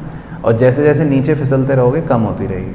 फिर more than 1, equal to 1, less than 1 और यहाँ 0, है ना। तो इसमें कई बार क्वेश्चन लैंग्वेज बदल के दे देता है, कहता है कि आपने एक डिमांड कर्व बनाया, है ना, लीनियर डिमांड कर्व। ये थ्योरी लीनियर डिमांड कर्व पर चलती है और उस लीनियर डिमांड कर्व को कह रहा है आपने मिड पॉइंट से तोड़ दिया। तो फिर वो पूछेगा बताओ मिड पॉइंट पर इलास्टिसिटी क्या, तो फिर आप कहोगे 1। फिर कई बार इसी को बदल देता है लैंग्वेज, कहता है कि जो मिड पॉइंट था वहाँ से लेकर एक्स एक्सिस के बीच का जो पॉइंट है वहाँ पर इलास्टिसिटी क्या होगी, तो आप कहोगे लेस देन 1। या फिर वो लैंग्वेज बदल के कह देगा कि जो मिड पॉइंट है वहाँ से लेके वाई एक्सिस के बीच का जो पॉइंट है उस पर इलास्टिसिटी क्या होगी, तो मोर देन 1। तो वो इसी को इंग्लिश में लिख के दे देता है, तो इंग्लिश पढ़ लेना वो क्या कह रहा है, ठीक है। तो ये ज्योमेट्रिक मेथड होता है। फिर होता है एक और आपका आर्क इलास्टिसिटी मेथड, है ना। उसका फॉर्मूला याद रखना है, वो नॉन लीनियर डिमांड कर्व में यूज़ होता है। क्या है फॉर्मूला, हाँ, मतलब Q2 minus Q1 upon Q2 plus Q1 into P2 plus P1 upon P2 minus P1, मतलब वही चेंज इन क्वांटिटी अपॉन मतलब addition of quantity into addition of price upon change in price. तो ये तो simple हो गया। फिर होता है टोटल एक्सपेंडिचर मेथड। इस पे क्वेश्चन काफ़ी आते हैं। टोटल आउटले मेथड भी बोलते हैं इसको, या टोटल रेवेन्यू मेथड भी बोलते हैं। तो टोटल एक्सपेंडिचर क्या होता है, प्राइस इंटू क्वांटिटी। हाँ, अब इस मेथड में हमें 3 पॉइंट्स याद रखने हैं बहुत अच्छे से। अगर मान लो प्राइस बढ़ गया और टोटल रेवेन्यू घट गया, मतलब ऑपोजिट डायरेक्शन में मूव कर रहे हैं, तो फिर डिमांड क्या होगी? मोर देन 1, है ना। या फिर प्राइस घट गया और टोटल रेवेन्यू बढ़ गया, मतलब ऑपोजिट डायरेक्शन में जब प्राइस और टोटल रेवेन्यू जाएंगे तो इलास्टिक डिमांड होगी। अगर दोनों सेम डायरेक्शन में जाते हैं, है ना, कि प्राइस भी बढ़ गया और टोटल रेवेन्यू भी बढ़ गया तो इनइलास्टिक, या प्राइस भी कम हो गया और टोटल रेवेन्यू भी कम हो गया तो इनइलास्टिक। लेकिन अगर टोटल रेवेन्यू चेंज ही ना हो तो फिर उसको बोलते हैं यूनिट इलास्टिक। तो इस मेथड में 3 केसेस होते हैं बस, एक मोर देन 1, एक इक्वल टू 1 और एक लेस देन 1। मोर देन 1 में ऑपोजिट डायरेक्शन में मूव करेंगे, इक्वल टू 1 में तो टोटल रेवेन्यू चेंज ही नहीं होगा, और लेस देन 1 में ऑपोजिट डायरेक्शन में मूव सेम डायरेक्शन में मूव करेंगे। तो ये क्लियर है, याद आ गया। बाकी प्राइस इलास्टिसिटी को भी कुछ फैक्टर्स अफेक्ट करते हैं, वो सिंपल है। जैसे सब्सटीट्यूट्स कितने हैं, ज़्यादा सब्सटीट्यूट्स होंगे तो डिमांड भी इलास्टिक होगी, कम सब्सटीट्यूट होंगे तो डिमांड भी कम इलास्टिक होगी। इसी तरह कंज्यूमर के बजट में कितना शेयर है, अगर ज़्यादा शेयर है तो डिमांड भी इलास्टिक होगी, कम शेयर है तो कम इलास्टिक होगी। Nature of the commodity, luxury good है तो ज़्यादा इलास्टिक होगी, नेसेसिटी गुड है तो कम इलास्टिक होगी। नंबर ऑफ़ यूजेस, ज़्यादा यूजेस हैं तो ज़्यादा इलास्टिक होगी, कम यूजेस हैं तो कम इलास्टिक होगी। टाइम पीरियड, समय, ज़्यादा समय है तो इलास्टिक होगी, कम समय है तो इनइलास्टिक होगी। कंज्यूमर की हैबिट्स, हैबिचुअल गुड्स की इलास्टिसिटी जनरली कम होती है। टाइड डिमांड, प्रिंटर के साथ आपको इंक खरीदनी है तो इनकी भी इलास्टिसिटी कम होती है। एक्सट्रीम प्राइस रेंज, 500 करोड़ का कुछ खरीदना है या 2 रुपये की माचिस खरीदनी है तो इस तरह के प्राइस रेंज वाले प्रोडक्ट्स की डिमांड जनरली कम होती है। तो मतलब कुछ फैक्टर्स होते हैं जो प्राइस इलास्टिसिटी को अफेक्ट करते हैं। फिर होती है इनकम इलास्टिसिटी, इसका फॉर्मूला सेम ही है, percentage change in demand upon percentage change in income. हाँ, लेकिन इसमें इंटरप्रिटेशन पता होनी चाहिए। अगर आंसर पॉजिटिव आएगा तो क्या बोलेंगे? Normal good. और अगर आंसर पॉजिटिव में भी 1 से बड़ा आ गया तो लग्जरी गुड। हाँ, 1 या 1 से ज़्यादा तो लग्जरी गुड। और अगर आंसर नेगेटिव आएगा तो क्या बोलेंगे? Inferior good. बस ये पता होना चाहिए। बाकी डिग्री सेम है, 5 डिग्रियाँ, तो इसलिए नो टेंशन। फिर होता है क्रॉस इलास्टिसिटी ऑफ डिमांड, इसका भी फॉर्मूला सेम है, percentage change in quantity upon percentage change in price of related good. तो फॉर्मूला सेम है। अब इसमें अगर आंसर पॉजिटिव आया तो सब्सटीट्यूट गुड, और अगर आंसर नेगेटिव आया कॉम्प्लीमेंट्री गुड। हाँ, अब उसमें भी ये ध्यान रखना है कि मान लो आपका आंसर 0.25 से 0.75 तक आया तो क्लोज सब्सटीट्यूट नहीं है, है ना, नॉट क्लोज सब्सटीट्यूट।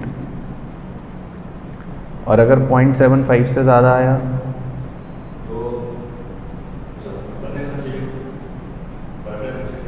परफेक्ट, तो इन्फिनिटी।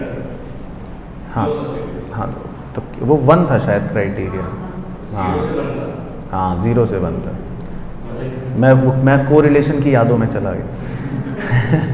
तो 0 से 1 के बीच में आंसर आए तो नॉट क्लोज, लेकिन 1 से ज़्यादा आ जाए तो क्लोज, और अगर बिल्कुल ही इन्फिनिटी आ जाए तो परफेक्ट सब्सटीट्यूट, है ना। और ऐसी नेगेटिव में, अगर मान लो नेगेटिव में खाली -1 तक आ रहा है तो वीक कॉम्प्लीमेंट्स, लेकिन अगर -1 से भी ज़्यादा आ रहा है तो स्ट्रॉन्ग कॉम्प्लीमेंट्स। तो मतलब ये थोड़ा सा बस पता होना चाहिए। बाकी एडवर्टाइजमेंट इलास्टिसिटी में भी फॉर्मूला सेम ही है, वो जनरली पॉजिटिव रहती है, percentage change in quantity upon percentage change in expenditure on advertisement. अब क्योंकि जितना आप एक्सपेंडिचर करते हो एडवर्टाइजमेंट पे उतनी डिमांड भी बढ़ती है, तो इसका आंसर जनरली जो होता है वो पॉजिटिव रहता है। चलो, तो डिमांड ओके। अब डिमांड के साथ सप्लाई पहले रिवाइज कर लेना चाहिए, क्योंकि डिमांड और सप्लाई बिल्कुल क्या होते हैं, मतलब कॉम्प्रीहेंड करते हैं। हाँ, तो जो जो चीज़ें हम डिमांड में पढ़ते हैं बिल्कुल वही चीज़ें हम एक बार हाँ सप्लाई में भी पढ़ते हैं। चलो, तो अब देखो सप्लाई सिंपल है। सप्लाई में आपको प्रोड्यूसर के हिसाब से सोचना है ना, कि प्रोड्यूसर कितना बेच सकता है या बेचना चाहता है ना। तो सप्लाई जो होती है वो भी हम एक तरह से इसी को ही बोलते हैं कि during a given period of time, और कितना सप्लायर बेच सकता है और कितना वो बेचना चाहता है। अब सप्लाई के भी कुछ फैक्टर्स होते हैं, वो मेन हमें पता होने चाहिए। देखो क्या क्या, प्राइस के साथ कैसा रिलेशन है, डायरेक्ट। तो प्राइस बढ़ेगा तो सप्लाई बढ़ा देगा वो। इसी तरह प्राइस ऑफ रिलेटेड गुड, मतलब कॉम्पिटिटिव गुड। अब अगर वो दो प्रोडक्ट्स बनाता है तो अगर एक प्रोडक्ट का प्राइस बढ़ गया तो फिर वो दूसरे प्रोडक्ट की सप्लाई थोड़ा कम कर देगा, इनवर्स रिलेशन रहता है। Cost of factor of production, cost अगर ज़्यादा होगी तो वो सप्लाई कम कर देगा, तो इसमें भी इनवर्स रिलेशन रहता है ना। इसी तरह टेक्नोलॉजी, अच्छी टेक्नोलॉजी यूज़ करता है तो सप्लाई ज़्यादा हो जाती है, बेकार टेक्नोलॉजी यूज़ करेगा तो सप्लाई कम हो जाती है। सरकार की पॉलिसी, अगर सरकार टैक्स ज़्यादा लेगी तो सप्लाई कम कर देगा, सब्सिडी ज़्यादा देगी तो सप्लाई बढ़ा देगा, है ना। कंपटीशन या नेचर ऑफ इंडस्ट्री, ज़्यादा फर्म्स हैं तो सप्लाई ज़्यादा होगी, मोनोपोली में काम कर रहा है तो शायद सप्लाई थोड़ा सा कम होगी, और कुछ अदर फैक्टर्स भी होते हैं जो सप्लाई को इफ़ेक्ट कर सकते हैं। फिर जैसे लॉ ऑफ डिमांड है वैसी लॉ ऑफ सप्लाई है। लॉ ऑफ सप्लाई बस क्या बोलता है कि अगर प्राइस बढ़ेगा तो सप्लाई भी ज़्यादा होगी, डायरेक्ट रिलेशन, वही एल्फ्रेड मार्शल। और ये भी एक क्वालिटेटिव स्टेटमेंट है, तो सेम ही कहानी है बिल्कुल। फिर जैसे लॉ ऑफ डिमांड के अजम्पशंस थे, वैसे ही लॉ ऑफ सप्लाई के भी अजम्पशंस हैं कि सारे फैक्टर्स क्या रहेंगे बचे हुए, अनचेंज्ड, कांस्टेंट रहेंगे। तो जैसे डिमांड शेड्यूल था वैसे ही सप्लाई शेड्यूल है, बस ये कैसा रिलेशन शो करता है, डायरेक्ट रिलेशन शो करता है। तो इसीलिए सप्लाई कर्व जो है वो अपवर्ड स्लोपिंग होता है। नहीं, प्राइस बढ़ने पर सप्लाई बढ़ती है, सप्लाई बढ़ने से क्या होगा, वो मार्केट में आता है, प्राइस कम हो जाएगी। हाँ राइट, क्योंकि सप्लाई जब बढ़ेगी तो फिर आपका राइटवर्ड शिफ्ट इन सप्लाई हो जाएगा ना, डिमांड तो चेंज नहीं होगी। तो सप्लाई अगर बढ़ गई तो फिर आपका इक्विलिब्रियम चेंज हो जाएगा। हाँ, तो प्राइस कम हो जाएगा ना, वही तो हमने भी बोला, प्राइस कम हो गया। तो जैसे ही अगर सप्लाई बढ़ी तो प्राइस कम हो जाएगा, लेकिन ये आएगा चौथे चैप्टर में, तो इसको अभी नहीं ला रहा, हटा देता हूँ। अच्छा, फिर उसके बाद इंक्रीज, डिक्रीज, एक्सपेंशन, कॉन्ट्रैक्शन। तो अगर पहले एक्सपेंशन कॉन्ट्रैक्शन दिखाऊं तो सप्लाई में भी एक्सपेंशन या कॉन्ट्रैक्शन हो सकता है। एक्सपेंशन को बोल देते हैं इंक्रीज इन क्वांटिटी सप्लाइड, और कॉन्ट्रैक्शन को बोल देते हैं डिक्रीज इन क्वांटिटी सप्लाइड। तो वो सिंपल है, प्राइस बढ़ गया तो सप्लाई भी बढ़ जाएगी, वो एक्सपेंशन हो गया। प्राइस कम हो गया तो सप्लाई भी कम हो जाएगी, वो कॉन्ट्रैक्शन हो गया। बाकी दूसरे रीजंस की वजह से अगर सप्लाई राइट में शिफ्ट हो गई तो इंक्रीज इन सप्लाई, और अगर सप्लाई लेफ्ट में शिफ्ट हो गई तो डिक्रीज इन सप्लाई, है ना। तो राइटवर्ड शिफ्ट, लेफ्टवर्ड शिफ्ट। अब कुछ रीज़न बता दो ऐसी 2-4 इंक्रीज इन सप्लाई होने के। Very good. या तो cost of factor of production कम हो गया, एक्साइज ड्यूटी कम हो गई, सब्सिडी बढ़ गई, नंबर ऑफ फर्म्स बढ़ गए। हाँ, मतलब इस तरह से कोई भी पॉइंट की वजह से आपकी सप्लाई बढ़ जाएगी, एंड उसका उल्टा कर देंगे तो सप्लाई कम हो जाएगी, राइट। उसके बाद जी इलास्टिसिटी, वो भी पूरी तरह से सेम, वो तो बिना पढ़े जाना एग्जाम में। सेम फार्मूला है, percentage change in quantity upon percentage change in price, Q1 minus Q0 upon P1 minus P0 into P0 upon Q0। Answer हमेशा पॉजिटिव आता है इलास्टिसिटी ऑफ सप्लाई का, क्योंकि प्राइस और सप्लाई के बीच में डायरेक्ट रिलेशन होता है। बाकी डिग्रीज पांचों सेम है, नाम पांचों सेम है, फॉर्मूला पांचों का सेम है, बस हाँ डायग्राम थोड़ा सा अलग हो सकता है वो, लेकिन देख सकते हो आप। 0 में parallel to Y axis, infinity में पैरेलल टू एक्स एक्सिस, ये दोनों तो सेम रहेंगे। बाकी इक्वल टू 1 में एक तरह से 45 डिग्री अपवर्ड स्लोपिंग, मोर देन 1 में थोड़ा सा फ्लैटर लेकिन अपवर्ड स्लोपिंग, और लेस देन 1 में थोड़ा सा स्टीपर लेकिन अपवर्ड स्लोपिंग।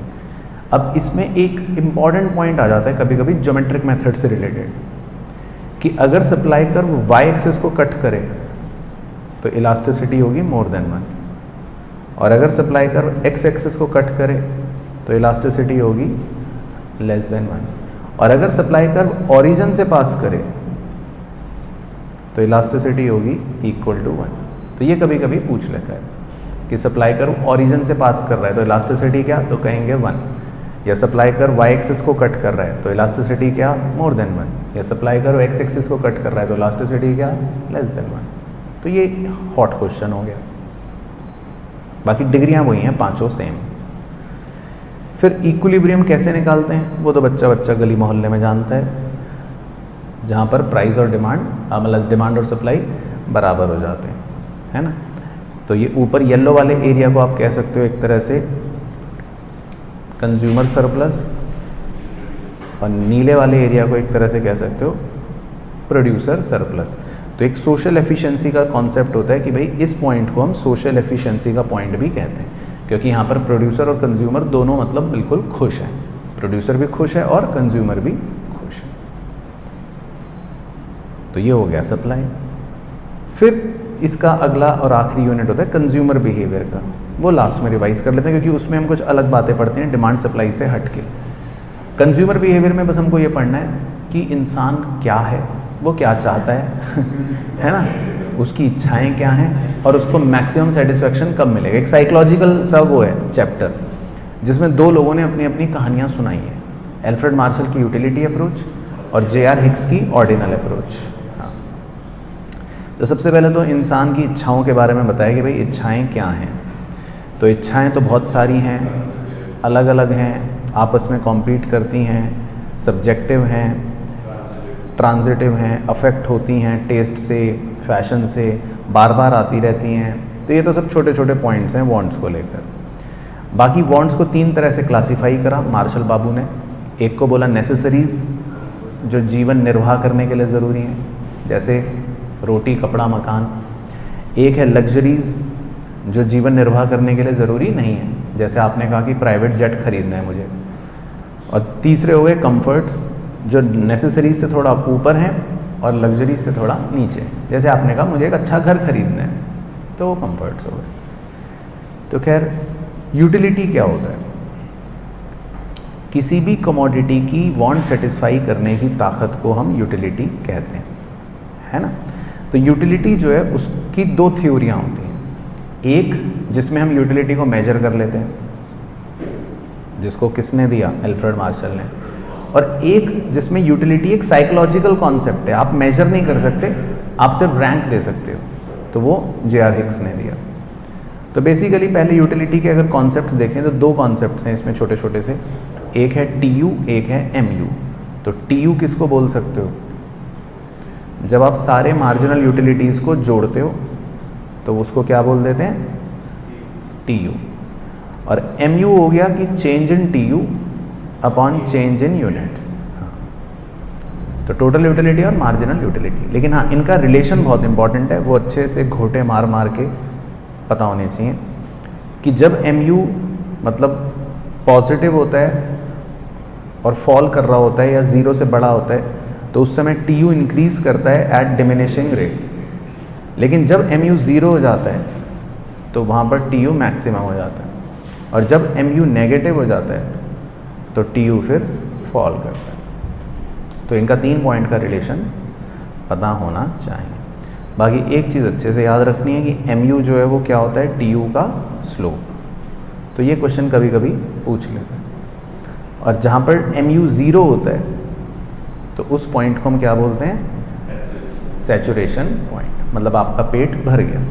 इसी साइकोलॉजिकल लॉ को मार्शल ने मतलब एक law of diminishing marginal utility का नाम दिया। तो उसमें क्या बताया कि जितना ज़्यादा आप कंज्यूम करते चलोगे उतना आपका सेटिस्फेक्शन कम होता रहेगा।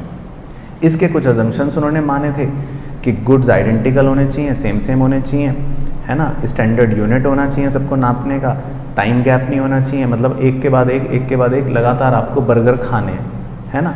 कुछ एक्सेप्शंस हैं जिनमें ये लॉ नहीं चलेगा, जैसे जो आपकी मतलब गोल्ड हो गया, कैश हो गया, ऐसी चीज़ें जो आपका लालच बढ़ाती हैं, तो उसमें लॉ ऑफ डीएमयू नहीं चलेगा, क्योंकि उसमें तो इंसान ये सोचता है ना जितना आ जाए उतना अच्छा। तो ये कुछ लिमिटेशंस या एक्सेप्शंस हो गए। बाकी मेन कॉन्सेप्ट बताता हूँ। कंज्यूमर सरप्लस तो चलो अभी बताया ही था क्या था। पहले वो दिखा देता हूँ चलो, कि इक्विलिब्रियम कैसे बताया मार्शल ने। वो कंडीशन यहाँ लिख देता हूँ। मार्शल के हिसाब से इक्विलिब्रियम तब होता है जब mu इज इक्वल टू किसके बराबर होता है, प्राइस के बराबर। तो mu को उन्होंने डिफाइन करा कि mu तो क्योंकि लगातार नीचे जाता है और प्राइस जो है वो तो फिक्स है, कांस्टेंट रहता है। तो बेसिकली ये कंडीशन बस हमें ध्यान रखनी है कि जब तक mu बड़ा रहता है प्राइस से तो उसको हम क्या बोलते हैं, कंज्यूमर सरप्लस। और mu अगर कम हो गया प्राइस से तो उसको बोल देते हैं लॉसेस। तो बेसिकली इक्विलिब्रियम होता है एक ऐसा पॉइंट जहाँ पर mu और प्राइस बराबर हो जाते हैं, और इस येलो वाले एरिया को बोलते हैं कंज्यूमर सरप्लस, है ना। तो ये हमने नहीं, ये तो हम कंज्यूमर के हिसाब से सोच रहे हैं। कंज्यूमर खरीद रहा है, सेलर तो बेच रहा है, वो तो एक अलग कहानी हो। इसमें कंज्यूमर परचेज करता है। तो कंज्यूमर सरप्लस जो कॉन्सेप्ट है वो यहीं से जन्म लेता है। तो कंज्यूमर सरप्लस का मतलब ये है कि जब तक mu ज़्यादा होगा प्राइस से तब तक कंज्यूमर सरप्लस चलता रहेगा, है ना। तो देखो कंज्यूमर सरप्लस का अगर आप आंसर निकालोगे तो mu minus P, mu minus P, mu minus P, और जैसे ही mu और प्राइस बराबर आ गए तो उसको बोलते हैं कंज्यूमर इक्विलिब्रियम, है ना। तो कंज्यूमर सरप्लस का कॉन्सेप्ट जो होता है उसका फॉर्मूला यही है, mu माइनस प्राइस। बाकी mu का मतलब होता है, अगर समझने के लिए पता हो, mu का मतलब होता है how much you are willing to pay, आप कितने रुपए देना चाहते हो। और px का मतलब होता है कितना आप एक्चुअल में पे कर रहे हो, यानी कि एक्चुअल प्राइस कितना है। तो बस इसमें MCQ में तो खैर कंडीशन हमसे पूछेगा तो हमको पता होनी चाहिए। बाकी कंज्यूमर सरप्लस का जो कॉन्सेप्ट है उसकी कुछ लिमिटेशंस भी होती हैं कि ये सब एक इमेजिनरी बातें हैं, हम इसको प्रिसाइजली मेजर नहीं कर सकते। सब्सटीट्यूट गुड्स के केस में ये ढंग से नहीं चलेगा। मार्जिनल यूटिलिटी मनी की कांस्टेंट रहेगी, ये अजम्पशन है। तो इस तरह से मतलब कुछ लिमिटेशंस हैं कंज्यूमर सरप्लस कॉन्सेप्ट की। बाकी कंज्यूमर सरप्लस कॉन्सेप्ट को प्रैक्टिकली अप्लाई भी करते हैं लोग। सरकार टैक्सेशन की पॉलिसी बनाने में करती है, बिजनेसमैन इन्वेस्टमेंट का डिसीजन लेने में करते हैं। अगर सरकार को पता है कि किसी पर्टिकुलर प्रोडक्ट में आपका कंज्यूमर सरप्लस ज़्यादा है तो टैक्स भी ज़्यादा लगा लेगी। तो मतलब इस तरह से इसके छोटे छोटे एप्लीकेशन हैं, लेकिन मेन कंडीशन पता होनी चाहिए। दूसरा होता है indifference curve analysis, J.R. Hicks का। तो इन्होंने J.R. हिक्स ने पहले तो कहा कि कुछ अजम्पशन है, जैसे कि कंज्यूमर क्या है, रैशनल, है ना, कंज्यूमर रैशनल रहेगा। दूसरा उन्होंने कहा कि भाई कंज्यूमर जो है वो रैंक्स देगा, यानी कि ऑर्डिनली एक्सप्रेस करेगा। बाकी कंज्यूमर की चॉइसेस जो हैं वो ट्रांजिटिव रहेंगी। अगर आपको A ज़्यादा अच्छा लगता है B से और B ज़्यादा अच्छा लगता है C से, तो इसका मतलब माना जाएगा A आपको C से भी ज़्यादा अच्छा लगता होगा, है ना। और बाकी कंज्यूमर की प्रेफरेंस जो है वो मोनोटॉनिक होती है कि जहाँ आपको ज़्यादा मिलेगा आप वहाँ पर चले जाओगे। तो इसमें दो कॉन्सेप्ट उन्होंने समझाए। एक तो समझाया इंडिफरेंस कर्व। इंडिफरेंस कर्व में स्टोरी ये होती है कि आप अलग अलग कॉम्बिनेशंस तो लेते हो गुड्स के, लेकिन हर कॉम्बिनेशन में आपको सेटिस्फैक्शन क्या मिलता है, सेम।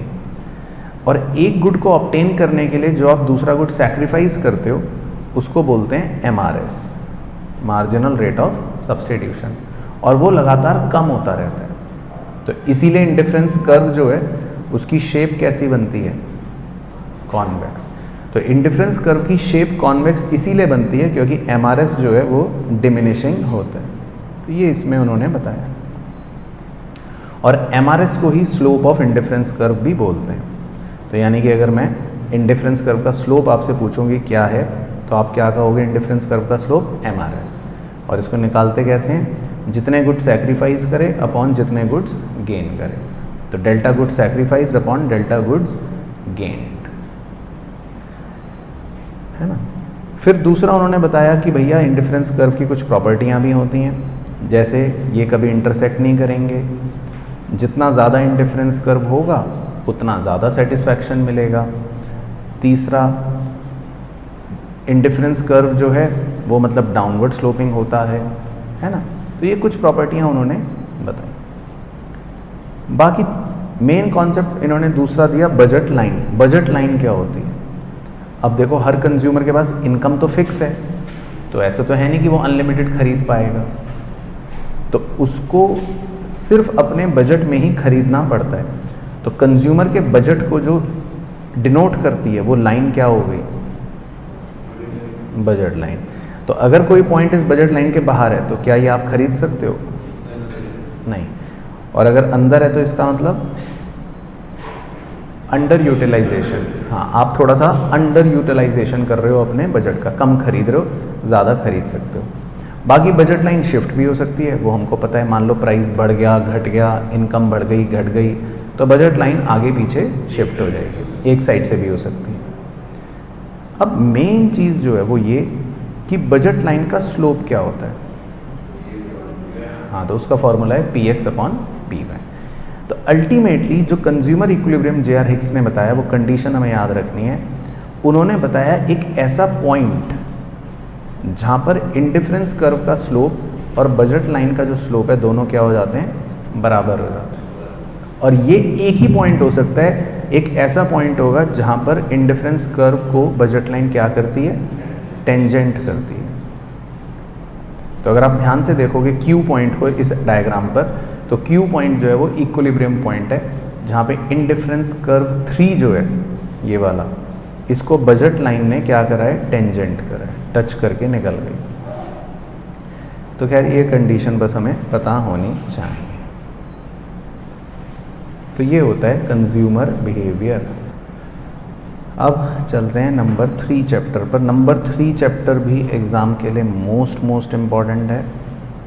8 से 10 नंबर सिर्फ 2 यूनिट्स के अंदर आ जाएंगे। इसमें आपको 1 यूनिट तो करना है प्रोडक्शन और 1 यूनिट करना है कॉस्ट, सिर्फ 2 यूनिट्स हैं। तो देखो, पहले प्रोडक्शन बता देता हूँ। प्रोडक्शन का मतलब क्या है? अब हम सोचते हैं प्रोडक्शन का मतलब है डब्बे बनाना, लेकिन इकोनॉमिक्स में प्रोडक्शन का मतलब थोड़ा सा बड़ा है, वाइडर है। इकोनॉमिक्स के अंदर हम प्रोडक्शन का मतलब मानते हैं कि आप चाहे गुड्स बनाओ या सर्विसेज प्रोवाइड करो, मतलब आप ह्यूमन वांट्स को सेटिस्फाई करने के लिए अगर कुछ भी यूटिलिटी क्रिएट कर रहे हो, है ना, उसको प्रोडक्शन कहते हैं। तो यूटिलिटी किसी भी फॉर्म में हो सकती है, form utility, place utility, time utility या पर्सनल यूटिलिटी, है ना। अब यूटिलिटी जो है वो तो हमने मतलब देख लिया कि किसी भी रूप में यूटिलिटी हो, चाहे फॉर्म यूटिलिटी हो, प्लेस यूटिलिटी हो, टाइम यूटिलिटी हो, है ना, या पर्सनल यूटिलिटी हो, तो वो सब प्रोडक्शन में ही माना जाता है ना। तो जहाँ पर एग्जांपल दे, जो हमने भी नोट्स में लिखा था कि वूल से, ऊन से हम स्वेटर बनाते हैं, फिर उस स्वेटर को हम आगे ट्रांसपोर्ट करते हैं। वो स्वेटर आप गर्मियों में तो पहनोगे नहीं, सर्दियों में पहनते हो। फिर इस पूरे प्रोसेस में इतने सारे लोगों ने अपनी अपनी सेवाएं दी, तो हर पॉइंट पर जो यूटिलिटी हो रही है जनरेट, उसको हम प्रोडक्शन कह सकते हैं। बाकी प्रोडक्शन में 4 चीज़ों की आवश्यकता पड़ती है, वो पता होने चाहिए। क्या होते हैं वो 4 फैक्टर्स? लैंड, लेबर, कैपिटल और एंटरप्रेन्योर। तो इसमें मीनिंग क्या है लैंड का? तो लैंड का मतलब सिंपल होता है फ्री गिफ्ट ऑफ नेचर, सारे नेचुरल रिसोर्सेज, राइट, है ना। बाकी इसके कुछ फीचर्स हम मानते हैं कि इसकी सप्लाई फिक्स रहती है, लैंड को आप डिस्ट्रॉय नहीं कर सकते, लैंड एक पैसिव फैक्टर है, ये एक हीट्रोजीनियस होता है, इसको आप अलग अलग चीज़ों के लिए इस्तेमाल कर सकते हो। दूसरा होता है लेबर। लेबर का मतलब होता है जो मेंटल या फिजिकल एक्सर्शन करते हैं।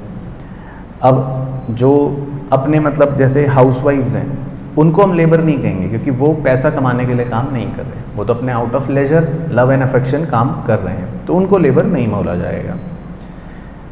बाकी लेबर जो होता है उसमें ह्यूमन एफर्ट्स से कनेक्ट किया जा सकता है। लेबर एक एक्टिव फोर्स होता है, लेबर भी हीट्रोजीनियस होती है। लेबर जो है वो पेरिशेबल होती है, मतलब आपकी मेहनत ऐसा नहीं कि स्टोर नहीं कर सकते, राइट। बाकी सारे लेबर प्रोडक्टिव नहीं होते, कुछ अनप्रोडक्टिव भी होते हैं। बाकी सप्लाई ऑफ लेबर को आप बढ़ा नहीं सकते, है ना। और लेबर के बारे में बोला जाता है इनकी बार्गेनिंग पावर वीक होती है। और क्वेश्चन अगर पूछ ले कि लेबर की सप्लाई और वेज रेट का कैसा रिलेशन है, तो फिर कैसा रिलेशन है? तो डायरेक्ट नहीं लिखना, इसमें हम बोलते हैं इसमें बैकवर्ड बेंडिंग कर्व। हाँ, तो लेबर की सप्लाई और वेज रेट के बीच में बस ये नहीं बोलना कि डायरेक्ट रिलेशन है, बल्कि हम बोलते हैं कि एक बैकवर्ड बेंडिंग कर्व बनते हैं। और उसका रीज़न भी है कि शुरू में जब वेजेस बढ़ती हैं तो सप्लाई ज़्यादा होती है, लेकिन एक पॉइंट के बाद वेजेस बढ़ने पर लेबर सोचता है कि अब सप्लाई कम करो, मस्ती ज़्यादा करो। तो ये इसमें यूनिक पॉइंट था। बाकी तीसरा होता है कैपिटल। कैपिटल तो मतलब सिंपल है, किसी भी फॉर्म में कैपिटल मतलब आप कह सकते हो पूंजी या इक्विपमेंट है ना, मतलब पूंजी जो बिज़नेस में हेल्प करती है, चाहे फिक्स्ड हो, फ्लक्चुएटिंग हो, रियल हो जिसको आप देख सकते हो, सामाजिक हो, है ना, टेंजिबल हो, इनटेंजिबल हो, ह्यूमन कैपिटल कहो, इंडिविजुअल कैपिटल कहो। तो कैपिटल मतलब अलग अलग नाम होते हैं। बाकी हाँ, कैपिटल फॉर्मेशन एक 3 स्टेप प्रोसेस है। पहले सेविंग, उसके बाद मोबिलाइजेशन ऑफ सेविंग, और फिर उसके बाद इन्वेस्टमेंट। फिर मेन मुद्दा आता है जिसको हम बोलते हैं एंटरप्रेन्योर, चौथा अपना फैक्टर। तो एंटरप्रेन्योर कौन? जो बिज़नेस शुरू करता है, रिस्क लेता है, बिज़नेस को ऑर्गेनाइज करता है, इनोवेट करता है, बाकी तीनों फैक्टरों को मैनेज करता है। तो इसीलिए एंटरप्रेन्योर को बदले में क्या मिलता है? प्रॉफिट। बाकी एंटरप्रेन्योर जो होता है, इसको मतलब हम कहते हैं कि इसके कुछ फीचर्स हैं, जैसे कि बिज़नेस को शुरू करना, है ना, अनसर्टेनिटी और रिस्क लेना, और इनोवेशंस लेना, ये सब एंटरप्रेन्योर के ही फंक्शंस होते हैं। फिर इनके कुछ ऑब्जेक्टिव्स होते हैं जिसको बोलते हैं एंटरप्राइज ऑब्जेक्टिव। तो क्या क्या ऑब्जेक्टिव थे?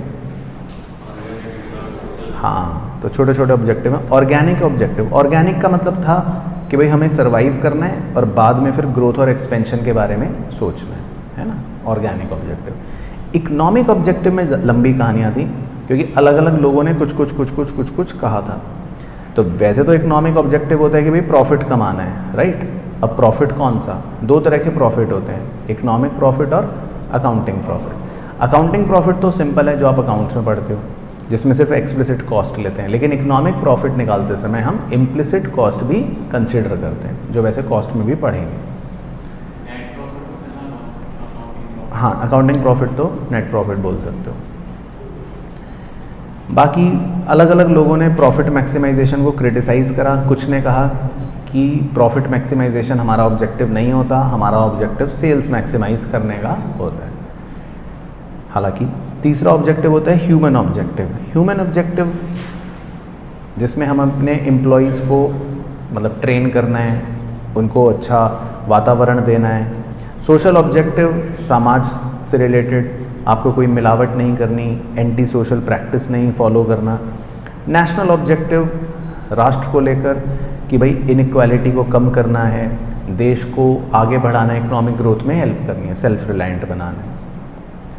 अच्छा, फिर होते हैं कुछ एंटरप्राइज कॉन्स्ट्रेंट्स। ये भी लिखवाए थे आपको कि कुछ रुकावटें आती हैं, जैसे आपके पास नॉलेज नहीं होगी, इन्फॉर्मेशन नहीं होगी, सरकार कई बार रिस्ट्रिक्शन लगा देगी, इंफ्रास्ट्रक्चर की कमी होगी, कंडीशंस बदल जाएंगी, इन्फ्लेशन हो जाएगा। इस तरह से बहुत सारे कॉन्स्ट्रेंट्स होते हैं। तो like problems relating to objectives, है ना, problems relating to location, size of the plant, problems relating to organising physical facility कि कौन सी चीज़ कहाँ रखूँ, या फाइनेंस को लेकर कुछ प्रॉब्लम्स आ सकती हैं, ऑर्गेनाइजेशन का स्ट्रक्चर कैसा रहेगा इसको लेकर कुछ प्रॉब्लम्स आ सकती हैं, लीगल फॉर्मेलिटीज़ को लेकर कुछ प्रॉब्लम्स आ सकती हैं, मार्केटिंग कैसे करेंगे उसको लेकर प्रॉब्लम्स आ सकती हैं। मार्केटिंग के 4 P's क्या हैं? प्रोडक्ट, प्राइस, प्लेस, प्रमोशन, है ना। तो ये छोटा सा पता होना चाहिए। बाकी इंडस्ट्री रिलेशन को लेकर प्रॉब्लम आ सकती है। तो बहुत सारी इंटरप्राइज को प्रॉब्लम्स आ सकती हैं। तो ये तो जस्ट एक बार मेन पॉइंट्स पढ़ लेना। बाकी फिर एक इम्पॉर्टेंट पॉइंट है कॉब डगलस प्रोडक्शन फंक्शन। ये 2 दोस्त थे USA के, एक दिन खाली घूम रहे थे, तो ये कहाँ पहुँच गए? Manufacturing industry. तो मैन्युफैक्चरिंग इंडस्ट्रियों में जाकर इन्होंने ये देखा कि यार देखते हैं कौन कितना काम करता है, लेबर कितना काम कर रही है और कैपिटल कितना काम कर रही है। तो इनका क्या कंक्लूजन निकला?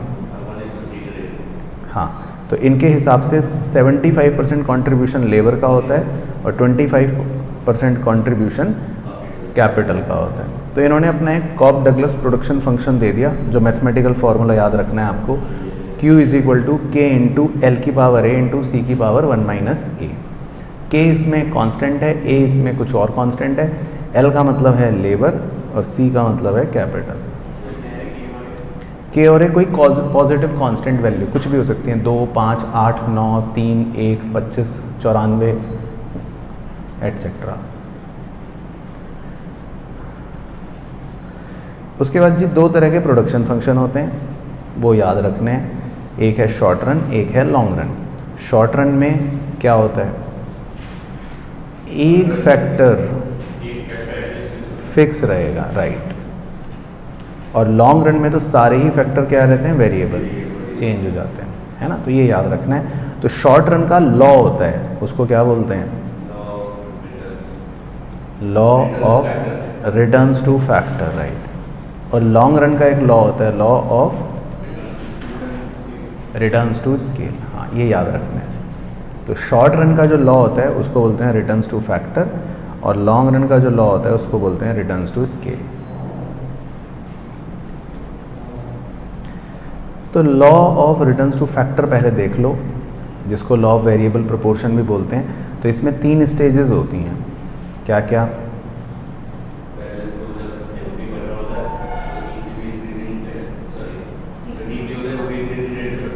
ठीक है, डिमिनिशिंग रेट से, और फिर एमपी, और फिर एमपी नेगेटिव हो जाता है, ठीक है। तो वो सही है। तो एपी राइज करता है और फिर एपी फॉल हो जाता है, सही। तो इसमें बस 2 रिलेशन अच्छे से रट के घर से जाना, एक टीपी और एमपी का और एक एपी और एमपी का। बाकी इनके फॉर्मूले तो सिंपल हैं तीनों के। तो रिलेशन देख लो, मेन है।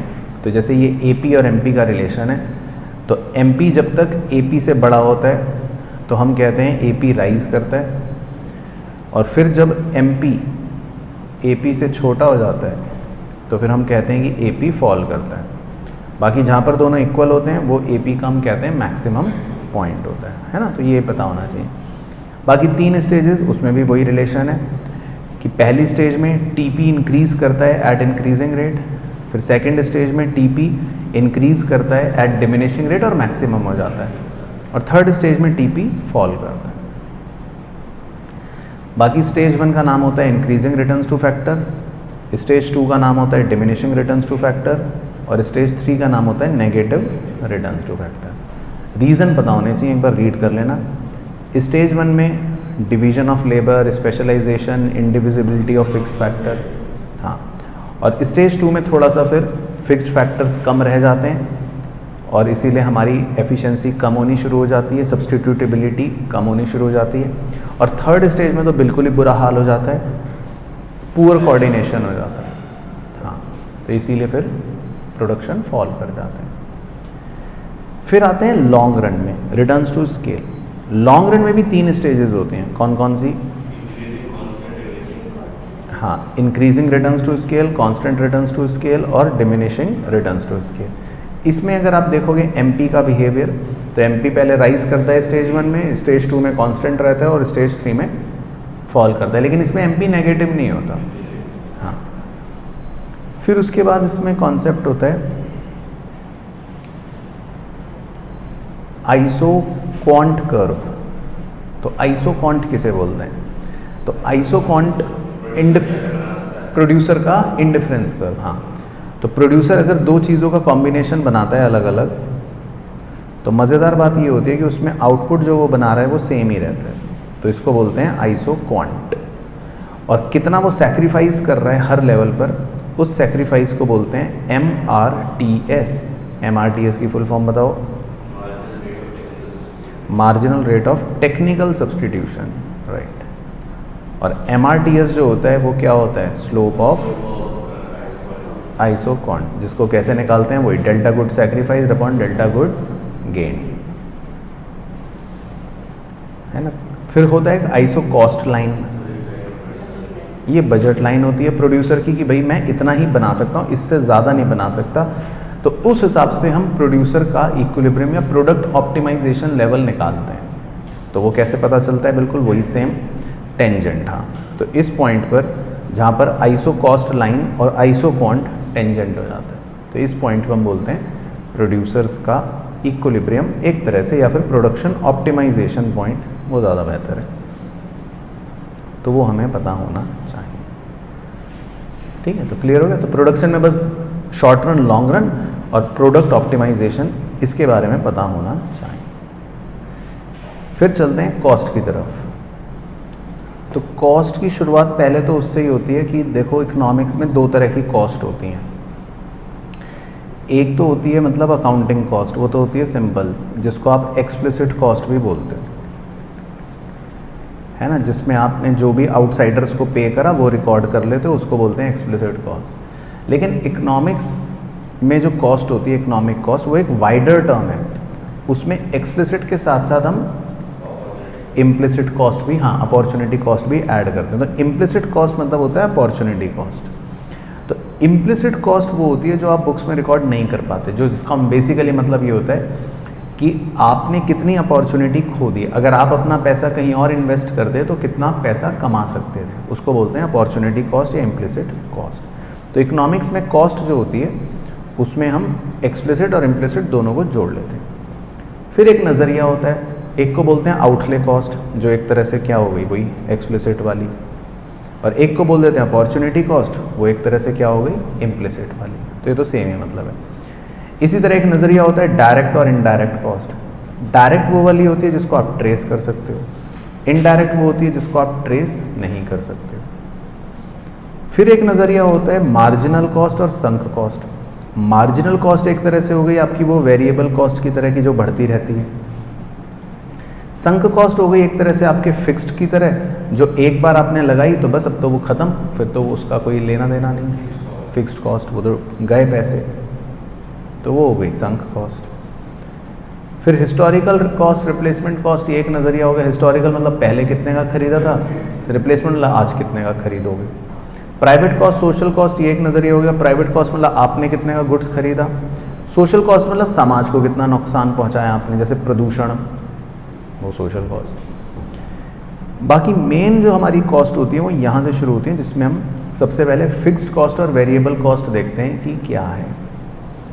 फिक्स्ड कॉस्ट की खासियत ये होती है कि ये कभी भी ज़ीरो नहीं होगी, और आप चाहे आउटपुट बनाओ या ना बनाओ, ये आपको इनकर करनी ही पड़ेगी। जबकि वेरिएबल कॉस्ट आउटपुट पर डिपेंड करती है, और ये तभी बढ़ेगी जब आउटपुट बढ़ेगा। आउटपुट अगर ज़ीरो होगा तो फिर वेरिएबल कॉस्ट भी ज़ीरो होगी। बाकी इनके नाम दे दिए, वो भी दिखाता हूँ क्या है। तो पहले कॉस्ट फंक्शन। कॉस्ट फंक्शन तो एक छोटा सा पॉइंट है कि कॉस्ट जो है वो अलग अलग फैक्टर्स पर डिपेंड करती है। फिर सेमी वेरिएबल कॉस्ट क्या होता है, जिसमें थोड़ा सा पोर्शन फिक्स भी होता है, थोड़ा सा पोर्शन वेरिएबल भी होता है। फिर एक स्टेयर स्टेप कॉस्ट होती है, जिसमें थोड़ी देर के लिए फिक्स रहती है, फिर बढ़ जाती है, फिर फिक्स रहती है, फिर बढ़ जाती है। तो ये एक सीढ़ियों की तरह स्टेयर स्टेप बन जाती है। अब आता है मेन फिक्स्ड कॉस्ट, टीएफसी जिसको बोलते हैं, वेरिएबल कॉस्ट, टीवीसी जिसको बोलते हैं। इन दोनों को अगर जोड़ देंगे तो क्या मिल जाएगा, टोटल कॉस्ट। अब फिक्स्ड कॉस्ट की अगर बात करें तो फिक्स्ड कॉस्ट जो होती है वो चेंज नहीं होती, तो इसीलिए उसका डायग्राम कैसा होता है, पैरेलल टू एक्स एक्सिस। लेकिन वेरिएबल कॉस्ट जो होती है वो धीरे धीरे बढ़ती है, शुरू में मतलब डिमिनिशिंग रेट से बढ़ती है, हाँ, और फिर इंक्रीजिंग रेट से बढ़ती है। तो इसकी शेप को क्या बोलते हैं, इन्वर्टेड एस। और टोटल कॉस्ट जो होती है उसकी शेप बिल्कुल एग्जैक्टली सेम टीवीसी की तरह ही होती है, और ये दोनों कर्व जो होते हैं पैरेलल होते हैं, और इनके बीच का ये जो येलो कलर का गैप है इसको क्या बोलते हैं, टीएफसी। तो ये पता होना चाहिए। बाकी अगर इन्हीं सब कॉस्ट्स का मुझे एवरेज निकालना हो तो मैं आउटपुट से डिवाइड कर दूंगा। तो फिक्स्ड कॉस्ट को आउटपुट से डिवाइड कर दूंगा तो एवरेज फिक्स्ड कॉस्ट आ जाएगी, जिसकी शेप होती है रेक्टेंगुलर हाइपरबोला।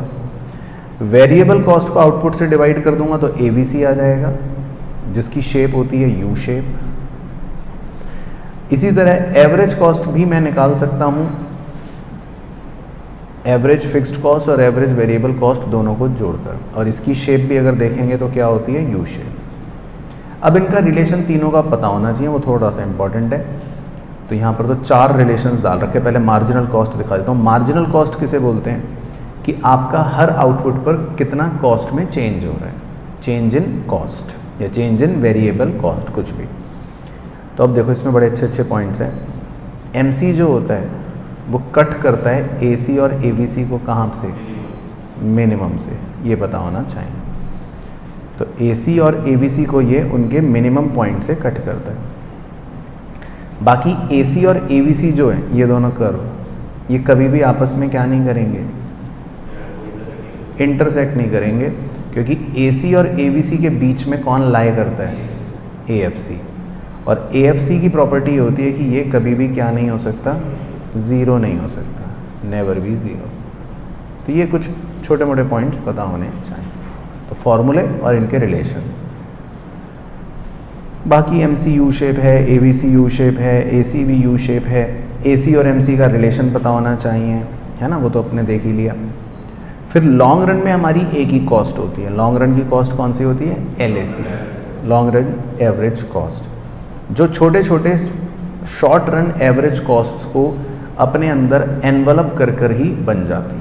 तो जो आप छोटे छोटे कॉस्ट कर्व देख रहे हो वो हैं एसएसी, और इन सबको अपने अंदर समेट कर ये क्या बन गया, एलएसी, एनवलप कर्व या प्लानिंग कर्व, बिल्कुल सही।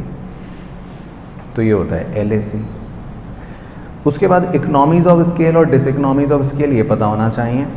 इकोनॉमीज ऑफ स्केल का मतलब है कि जब आप प्रोडक्शन बढ़ाते हो तो शुरू में फ़ायदा होता है, उसको बोलते हैं इकोनॉमीज ऑफ स्केल।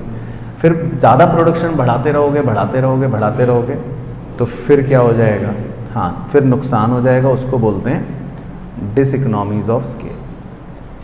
अब चाहे फ़ायदा हो या नुकसान, वो दो तरह का हो सकता है, या तो एक्सटर्नल या इंटरनल। एक्सटर्नल मतलब कुछ ऐसे फैक्टर जो आपके कंट्रोल में नहीं है, जो पूरी इंडस्ट्री को फ़ायदा हुआ तो आपको भी हो गया। और इंटरनल इकोनॉमीज ऑफ स्केल का मतलब ये कि आप मेहनत कर रहे हो या कुछ ऐसे आप प्रोडक्शन बढ़ा रहे हो, उसका फ़ायदा आपको मिल रहा है, तो उन फैक्टर्स को बोलते हैं इंटरनल इकोनॉमीज ऑफ स्केल। तो उसके कुछ छोटे छोटे पॉइंट्स होते हैं जो बस रीड कर लेना। और इसी तरह डिसइकोनॉमीज़ में भी होता है, अगर पूरी इंडस्ट्री को नुकसान हो रहा है और उस वजह से आपको भी नुकसान हो रहा है तो एक्सटर्नल फैक्टर, और अगर खाली आप ही को नुकसान हो रहा है, आपने ज़्यादा प्रोडक्शन बढ़ाई, उस वजह से आपको नुकसान हुआ, तो उसको बोल देंगे इंटरनल फैक्टर्स। अच्छा, इसमें एक दो क्वेश्चन ऐसे मन में आ रहे हैं तो पूछ लेता हूँ। इकोनॉमीज ऑफ स्केल जो होता है ना, वो हमेशा मतलब क्योंकि पहले इकोनॉमीज ऑफ स्केल होता है, तो इसीलिए हमारी जो रिटर्न्स होती हैं वो पहले कौन सी रिटर्न्स होती हैं, इंक्रीजिंग रिटर्न्स, हाँ। और डिसइकोनॉमीज हमेशा बाद में आती हैं, तो इसीलिए बाद में हमारी कौन सी रिटर्न्स होती हैं, डिमिनिशिंग। तो ये भी लॉजिक पता होना चाहिए।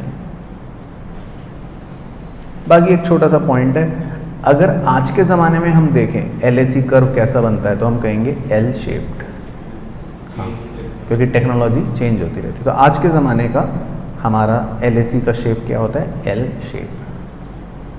तो बस, तो इसमें कॉस्ट में तो बस आपको ये याद रखो, इस पूरे कॉस्ट के अंदर तो रिलेशंस इंपॉर्टेंट है, एमसी, एसी, एबीसी, एएफसी वाले, और ये फॉर्मूले सबके याद होने चाहिए, क्योंकि किसी भी एक फॉर्मूले पर आपसे छोटा मोटा न्यूमेरिकल करवा सकते हैं। तो 7 तरह के फॉर्मूले याद रखने, कौन कौन से, टीवीसी, टीएफसी, टीसी, फिर इन तीनों के एवरेज, एएफसी, एबीसी, एसी, और एक मार्जिनल कॉस्ट, एमसी। चलो, तो ये हो गया कॉस्ट का खेल।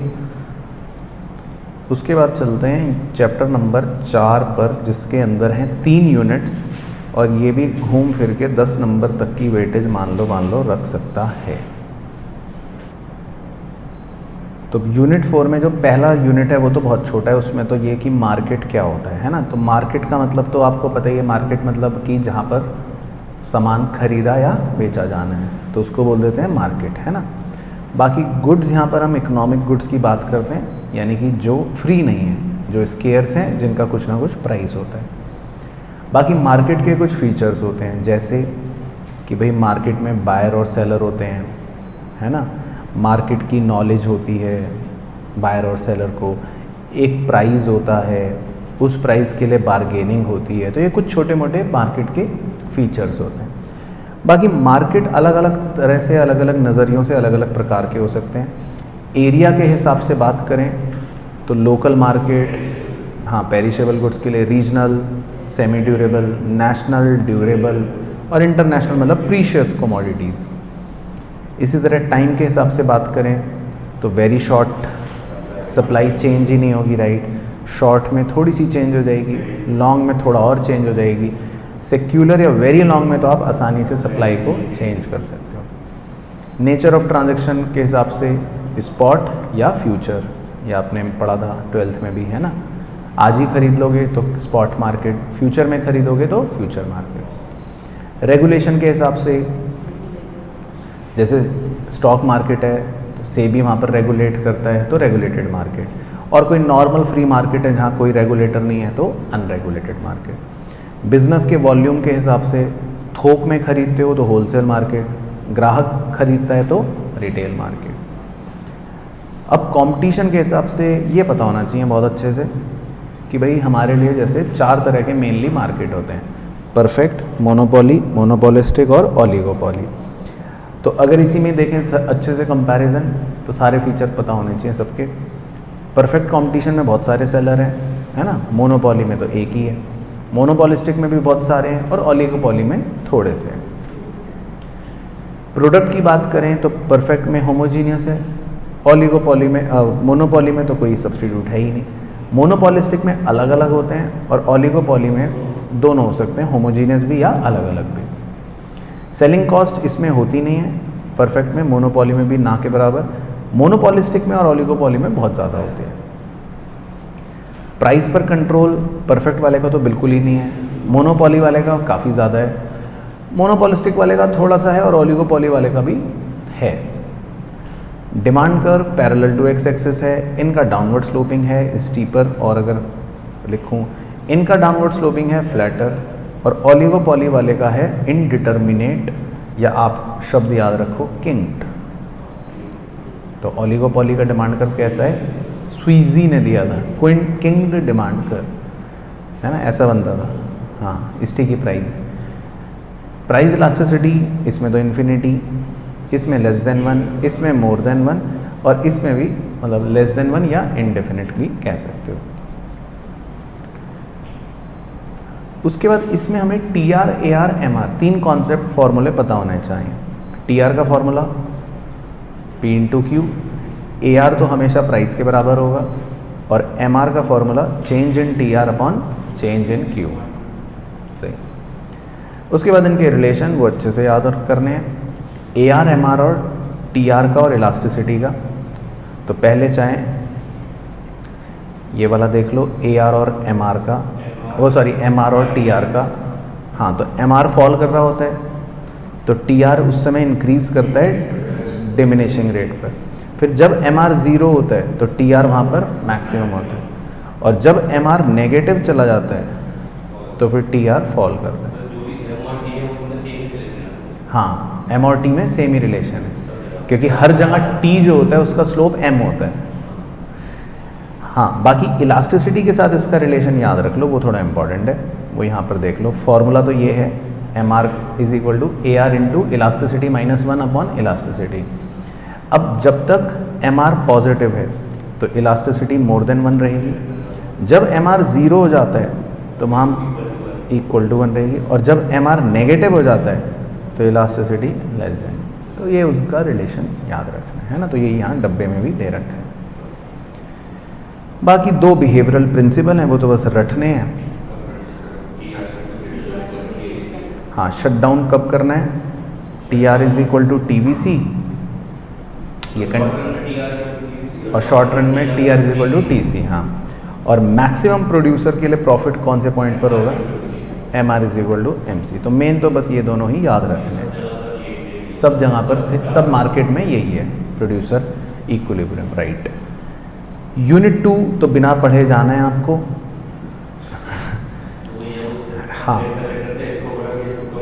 हाँ, बस इसमें कुछ नहीं करना आपको, प्राइस और डिमांड और सप्लाई जो है इंटरसेक्ट होंगे, जहाँ पर इंटरसेक्ट होंगे वो इक्विलिब्रियम होगा, ये इक्विलिब्रियम प्राइस होगा, ये इक्विलिब्रियम क्वांटिटी होगा।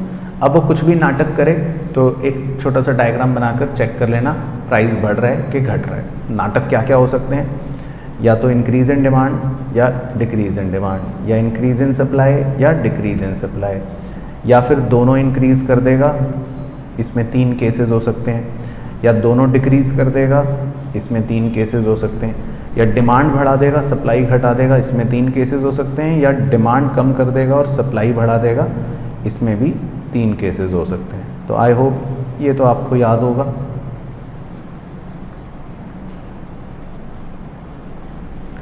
ठीक है ना, तो टोटल 12 और 4 16 केसेस इसमें हो सकते हैं कुल मिलाकर, है ना।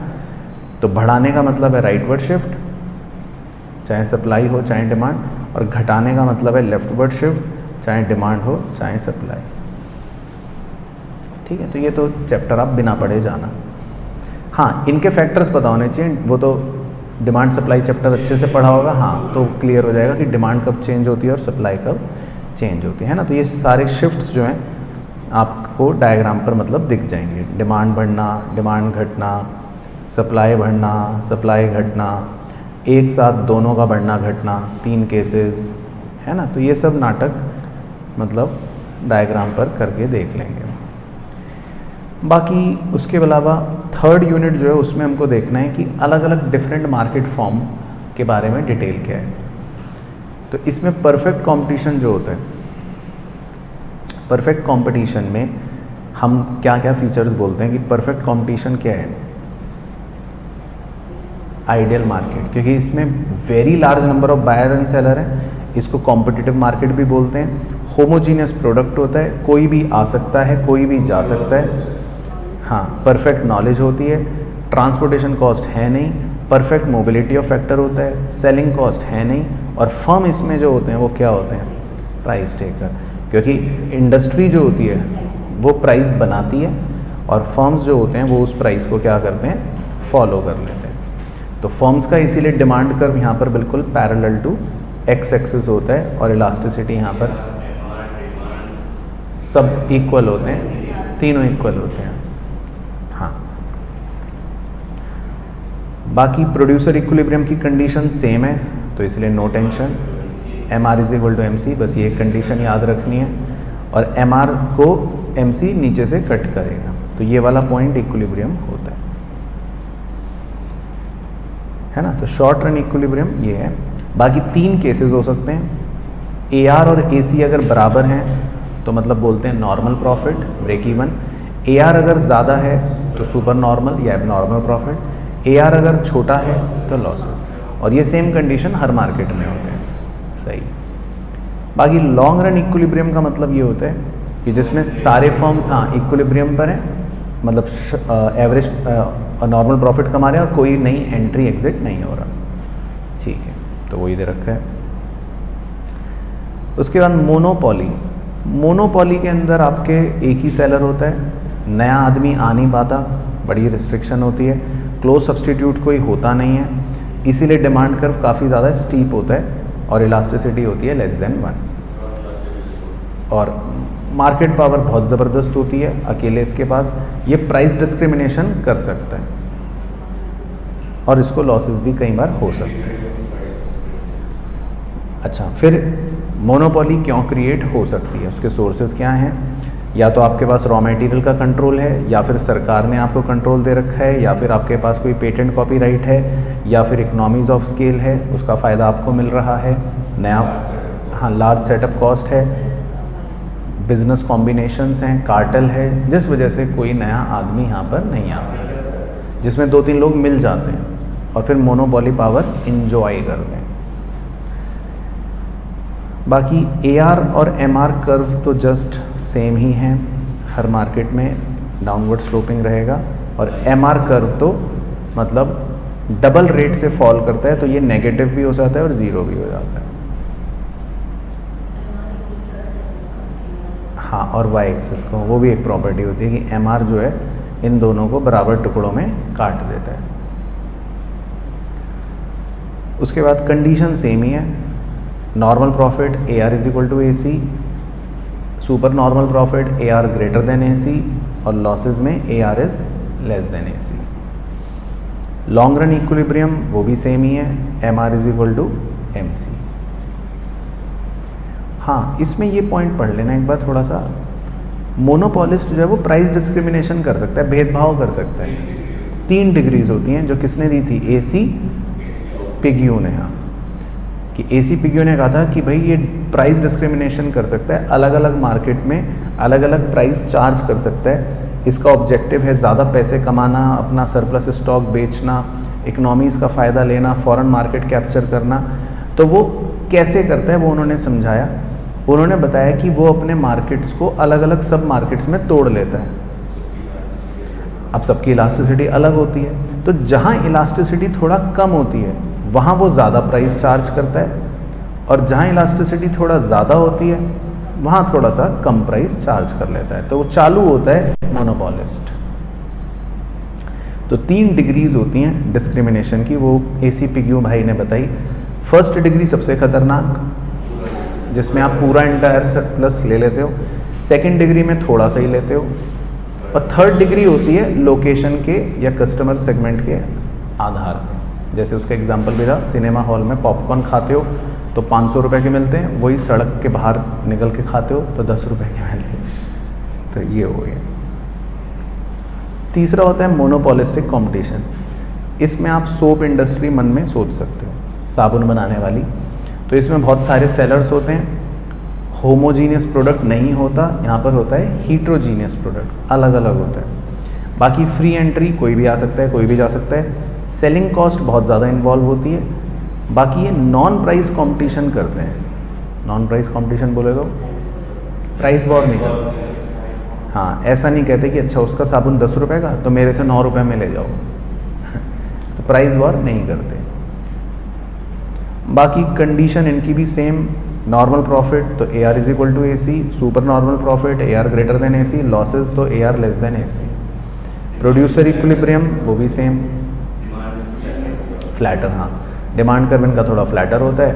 और इक्विलिब्रियम की कंडीशन वो भी same, MC is equal to MR, long run हो चाहे शॉर्ट रन।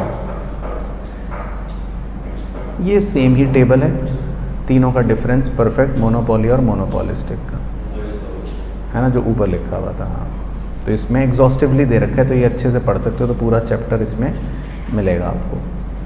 बाकी आखिरी होता है ओलिगोपॉली। ओलिगोपॉली में फ्यू फर्म्स होते हैं, थोड़े से फर्म्स होते हैं, 2 से 10 तक। जैसे हाँ, टेलीकॉम हो गया, या सीमेंट इंडस्ट्री भी कह सकते हो थोड़ा थोड़ा, या सबसे बढ़िया लगती है कोल्ड ड्रिंक इंडस्ट्री। इसमें मेजर सिर्फ 2 ही प्लेयर्स हैं, कोक और पेप्सी।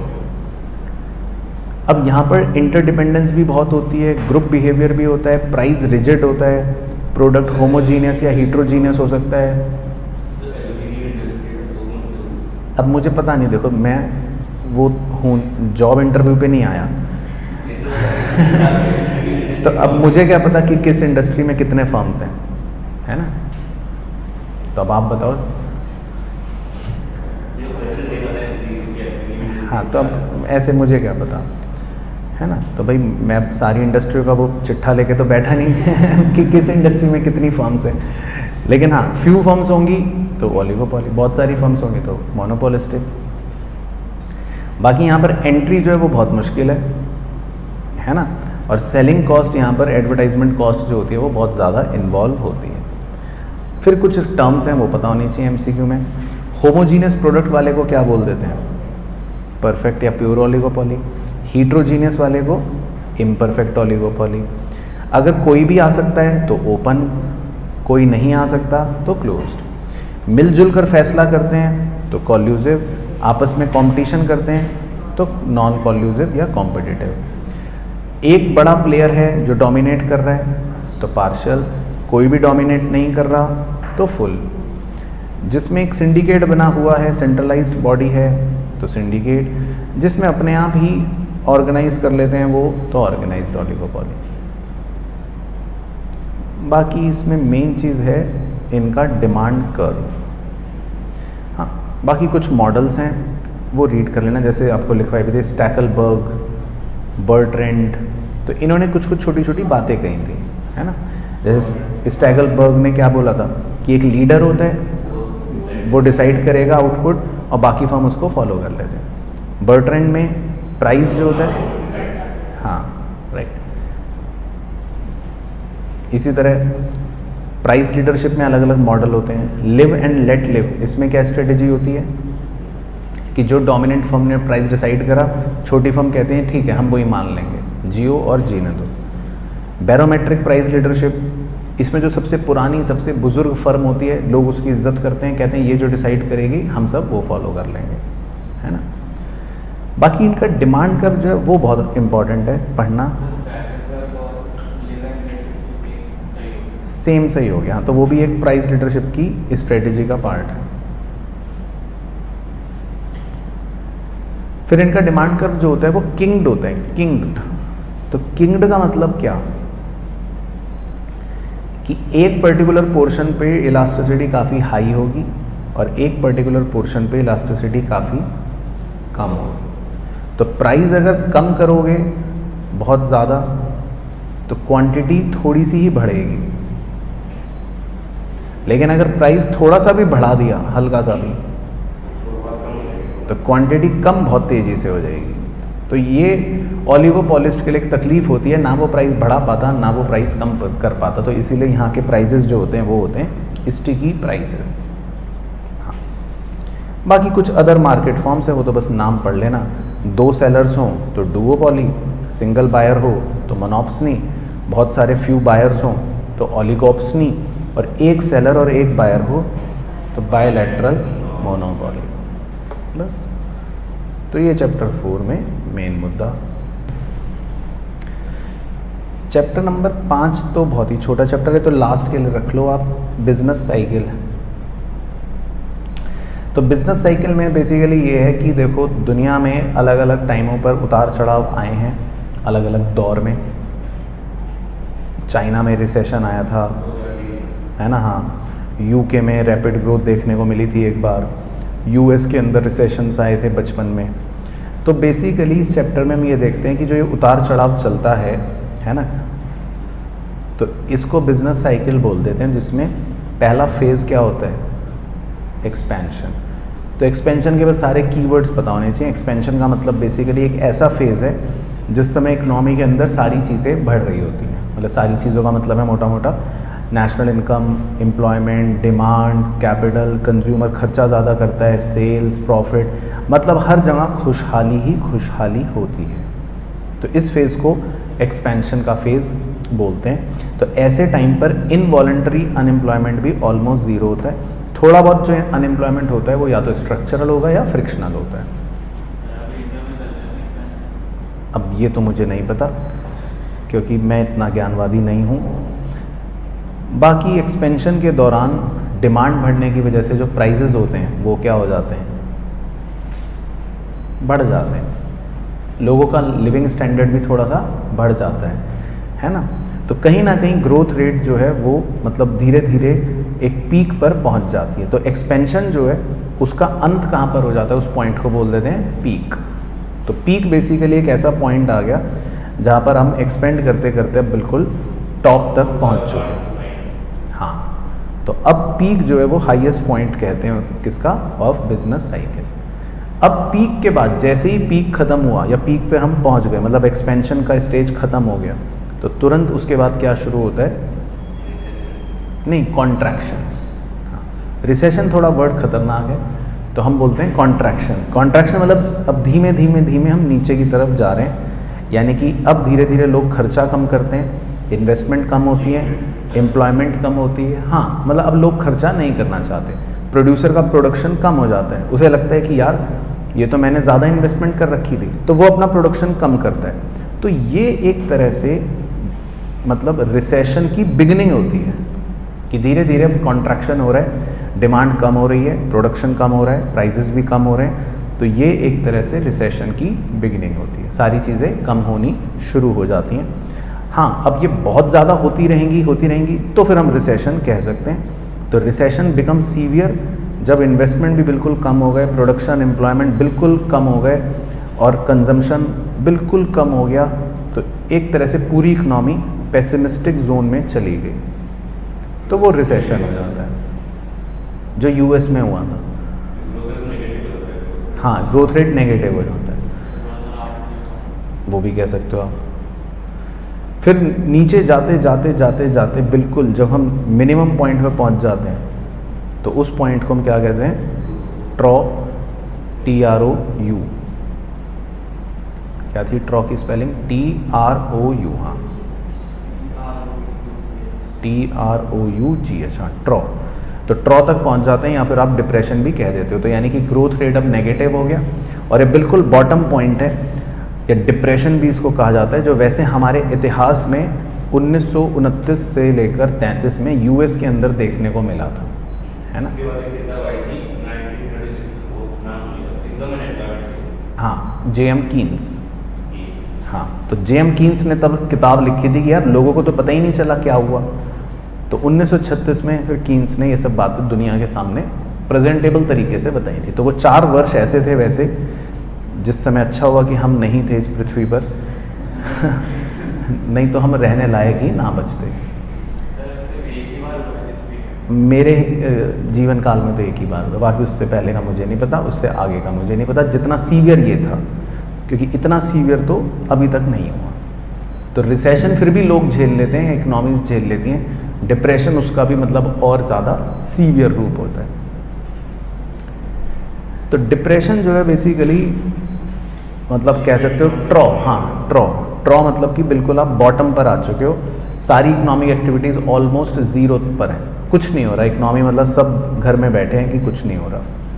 बस फिर ट्रॉ के बाद फिर जब नया सवेरा आता है, हर अंधेरे के बाद जैसे नया सूरज उगता है तो वैसे ट्रॉ के बाद जो है फिर से वापस से क्या शुरू हो जाता है? Recovery, beginning of expansion, right. तो एक्सपेंशन की शुरुआत हो जाती।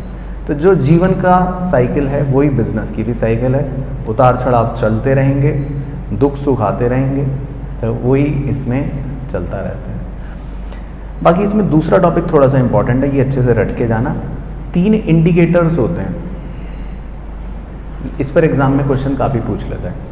लीडिंग इंडिकेटर हैं जो पहले बता देते हैं कि भाई कुछ बिजनेस चेंजेस होने वाले हैं, लैगिंग इंडिकेटर बाद में बताते हैं, और कोइंसिडेंटल इंडिकेटर जो है ऑलमोस्ट साथ साथ बता देते हैं। तो ये लिस्ट यहाँ पर जो दे रखी है ये बस रट लेना कि कौन से एग्जाम्पल्स लीडिंग हैं, कौन से एग्जाम्पल लैगिंग हैं जो बाद में बताते हैं, और कौन सी चीज़ें ऐसी हैं जो मतलब साथ साथ ही आपको बता देती हैं कि क्या हो रहा है ना। तो ये उसकी लिस्ट है जो पता होनी चाहिए। बाकी बिजनेस साइकिल के फीचर्स हैं, ये डायरेक्ट MCQ में पूछ लेते हैं तो वो पता होने चाहिए। देखो बिजनेस साइकिल का पहला फीचर तो क्या है? इर्रेगुलरिटी, इसका कोई ट्रेंड नहीं होता है, ऐसा नहीं कि हर 10 साल में आएगा। फेजेस, हर फेज़ कितना बड़ा होगा वो नहीं पता, ऐसा नहीं है कि हर फेज़ ड्यूरेशन नहीं पता। परवेसिव इन नेचर, इस हाँ सबको इफेक्ट करेगा। डिसप्रोपोर्शनेट इफेक्ट, किसी सेक्टर को ज़्यादा करेगा किसी को कम करेगा। कॉम्प्लेक्स है, इसको समझना बहुत मुश्किल है, आप प्रिडिक्ट नहीं कर सकते कब आएगा। रिपरकर्शन ऑफ बिजनेस साइकिल बहुत खतरनाक होते हैं जो हर इकोनॉमिक एक्टिविटी में आपको देखने को मिल जाते हैं। कॉन्टेजियस, एक देश से दूसरे देश बड़ी आसानी से फैल जाता है, तो यूएस में कुछ गड़बड़ हुई और हम भी इफेक्ट हो जाते हैं, है ना। और सोशल वेल बीइंग पर भी ये बुरा प्रभाव डालते हैं। फिर बिजनेस साइकिल होता क्यों है सर? तो बहुत से रीजंस हैं, ये तो कीन्स ने बताए कुछ तो। देखो डिमांड की फ्लक्चुएशन सबसे बड़ा रीज़न, डिमांड ज़्यादा हो गई तो कुछ इन्फ्लेशन हो जाएगा, डिमांड कम हो गई तो डिफ्लेशन हो जाएगा, है ना। इन्वेस्टमेंट में कई बार फ्लक्चुएशंस होती हैं, ये भी इकनॉमी के मार्केट के सप्लाई को, मनी सप्लाई को अफेक्ट करती हैं। इन्वेस्टमेंट ज़्यादा हो गई, कम हो गई। इसी तरह जो मॉनेटरी और फिस्कल पॉलिसीज़ होती हैं सरकार की या RBI की, रेट्स बढ़ा दिए, रेट्स कम कर दिए, टैक्स बढ़ा दिए, टैक्स कम कर दिए, मनी सप्लाई का बढ़ना घटना, ये भी इफ़ेक्ट करता है। साइकोलॉजिकल फैक्टर्स कई बार ये भी इफ़ेक्ट करते हैं, जैसे पिग्यू ने कहा कि भाई इन्वेस्टमेंट्स, हाँ अगर ऑप्टिमिस्टिक होता है प्रोड्यूसर तो थोड़ा ज़्यादा इन्वेस्टमेंट करता है, पेसिमिस्ट होता है तो कम इन्वेस्टमेंट करता है ना। शूमपीटर ने भी कहा कि ट्रेड साइकिल्स इसलिए आते हैं क्योंकि इनोवेशंस होते रहते हैं समय समय पर, तो अलग अलग इंटरनल कॉजेज़ होते हैं। कुछ एक्सटर्नल कॉजेज़ होते हैं जो हमारे मतलब कंट्रोल में नहीं है। अब लड़ाई झगड़े हो गए, post war reconstruction, technological shock, मतलब टेक्नोलॉजी एकदम से बदल जाती है, पुरानी चीज़ें एकदम से हट जाती हैं। कई बार कुछ नेचुरल फैक्टर्स होते हैं, वेदर चेंज हो गया, एग्रीकल्चरल सेक्टर पे बुरा प्रभाव पड़ गया, फ्लड्स आ गए, तो इस तरह से बहुत सारे फैक्टर्स हो गए। पॉपुलेशन ग्रोथ, सबको इफ़ेक्ट करते हैं और जो हमारे कंट्रोल में नहीं है, तो इन सबको हम एक्सटर्नल फैक्टर्स बोल देते हैं, या कुछ और रीजंस जो हमारे को अफेक्ट कर देते हैं। बाकी बिजनेस साइकिल जो है वो बिजनेस के डिसीजन मेकिंग को अफेक्ट करती है। तो ऑब्वियसली हर बिजनेसमैन बिजनेस साइकिल को देखकर डिसीजन लेता है, अपनी पॉलिसियाँ बनाता है, इकोनॉमी में एक्सपेंशन चल रहा है या कॉन्ट्रैक्शन चल रहा है, इस हिसाब से डिसीजन लेता है। क्योंकि बहुत सारे बिजनेसेस जो होते हैं वो साइक्लिकल बिजनेस होते हैं। अब जैसे कोविड जब में लॉकडाउन चल रहा था तो उस समय कोई नया रेस्टोरेंट खोलेगा क्या? नहीं, क्योंकि या उस समय कोई ट्रैवल कंपनी खोलेगा क्या? नहीं। तो बिजनेसेस जो होते हैं वो बिजनेस साइकिल के हिसाब से डिसीजन लेते हैं। कुछ बिजनेसेस को फ़ायदा भी होता है इकोनॉमिक स्लो डाउन होने से। और जनरली कौन सा सेक्टर ज़्यादा इफेक्ट होता है? कैपिटल गुड्स या इंडस्ट्रीज ज़्यादा इफेक्ट होते हैं, एग्रीकल्चरल गुड्स कम इफेक्ट होते हैं, राइट। तो बस ये कुछ कॉन्क्लूजन्स दे रखे हैं बेसिकली। तो बिजनेस साइकिल में तो बस आपको इतना पढ़ना है। तो क्लियर हो गया अच्छे से? चलो, तो ये बेसिकली पहले 5 चैप्टर्स थे जो कुल मिलाकर मतलब आप मान लो मोटा मोटी 40 to 45 मार्क्स तक के आ सकते हैं।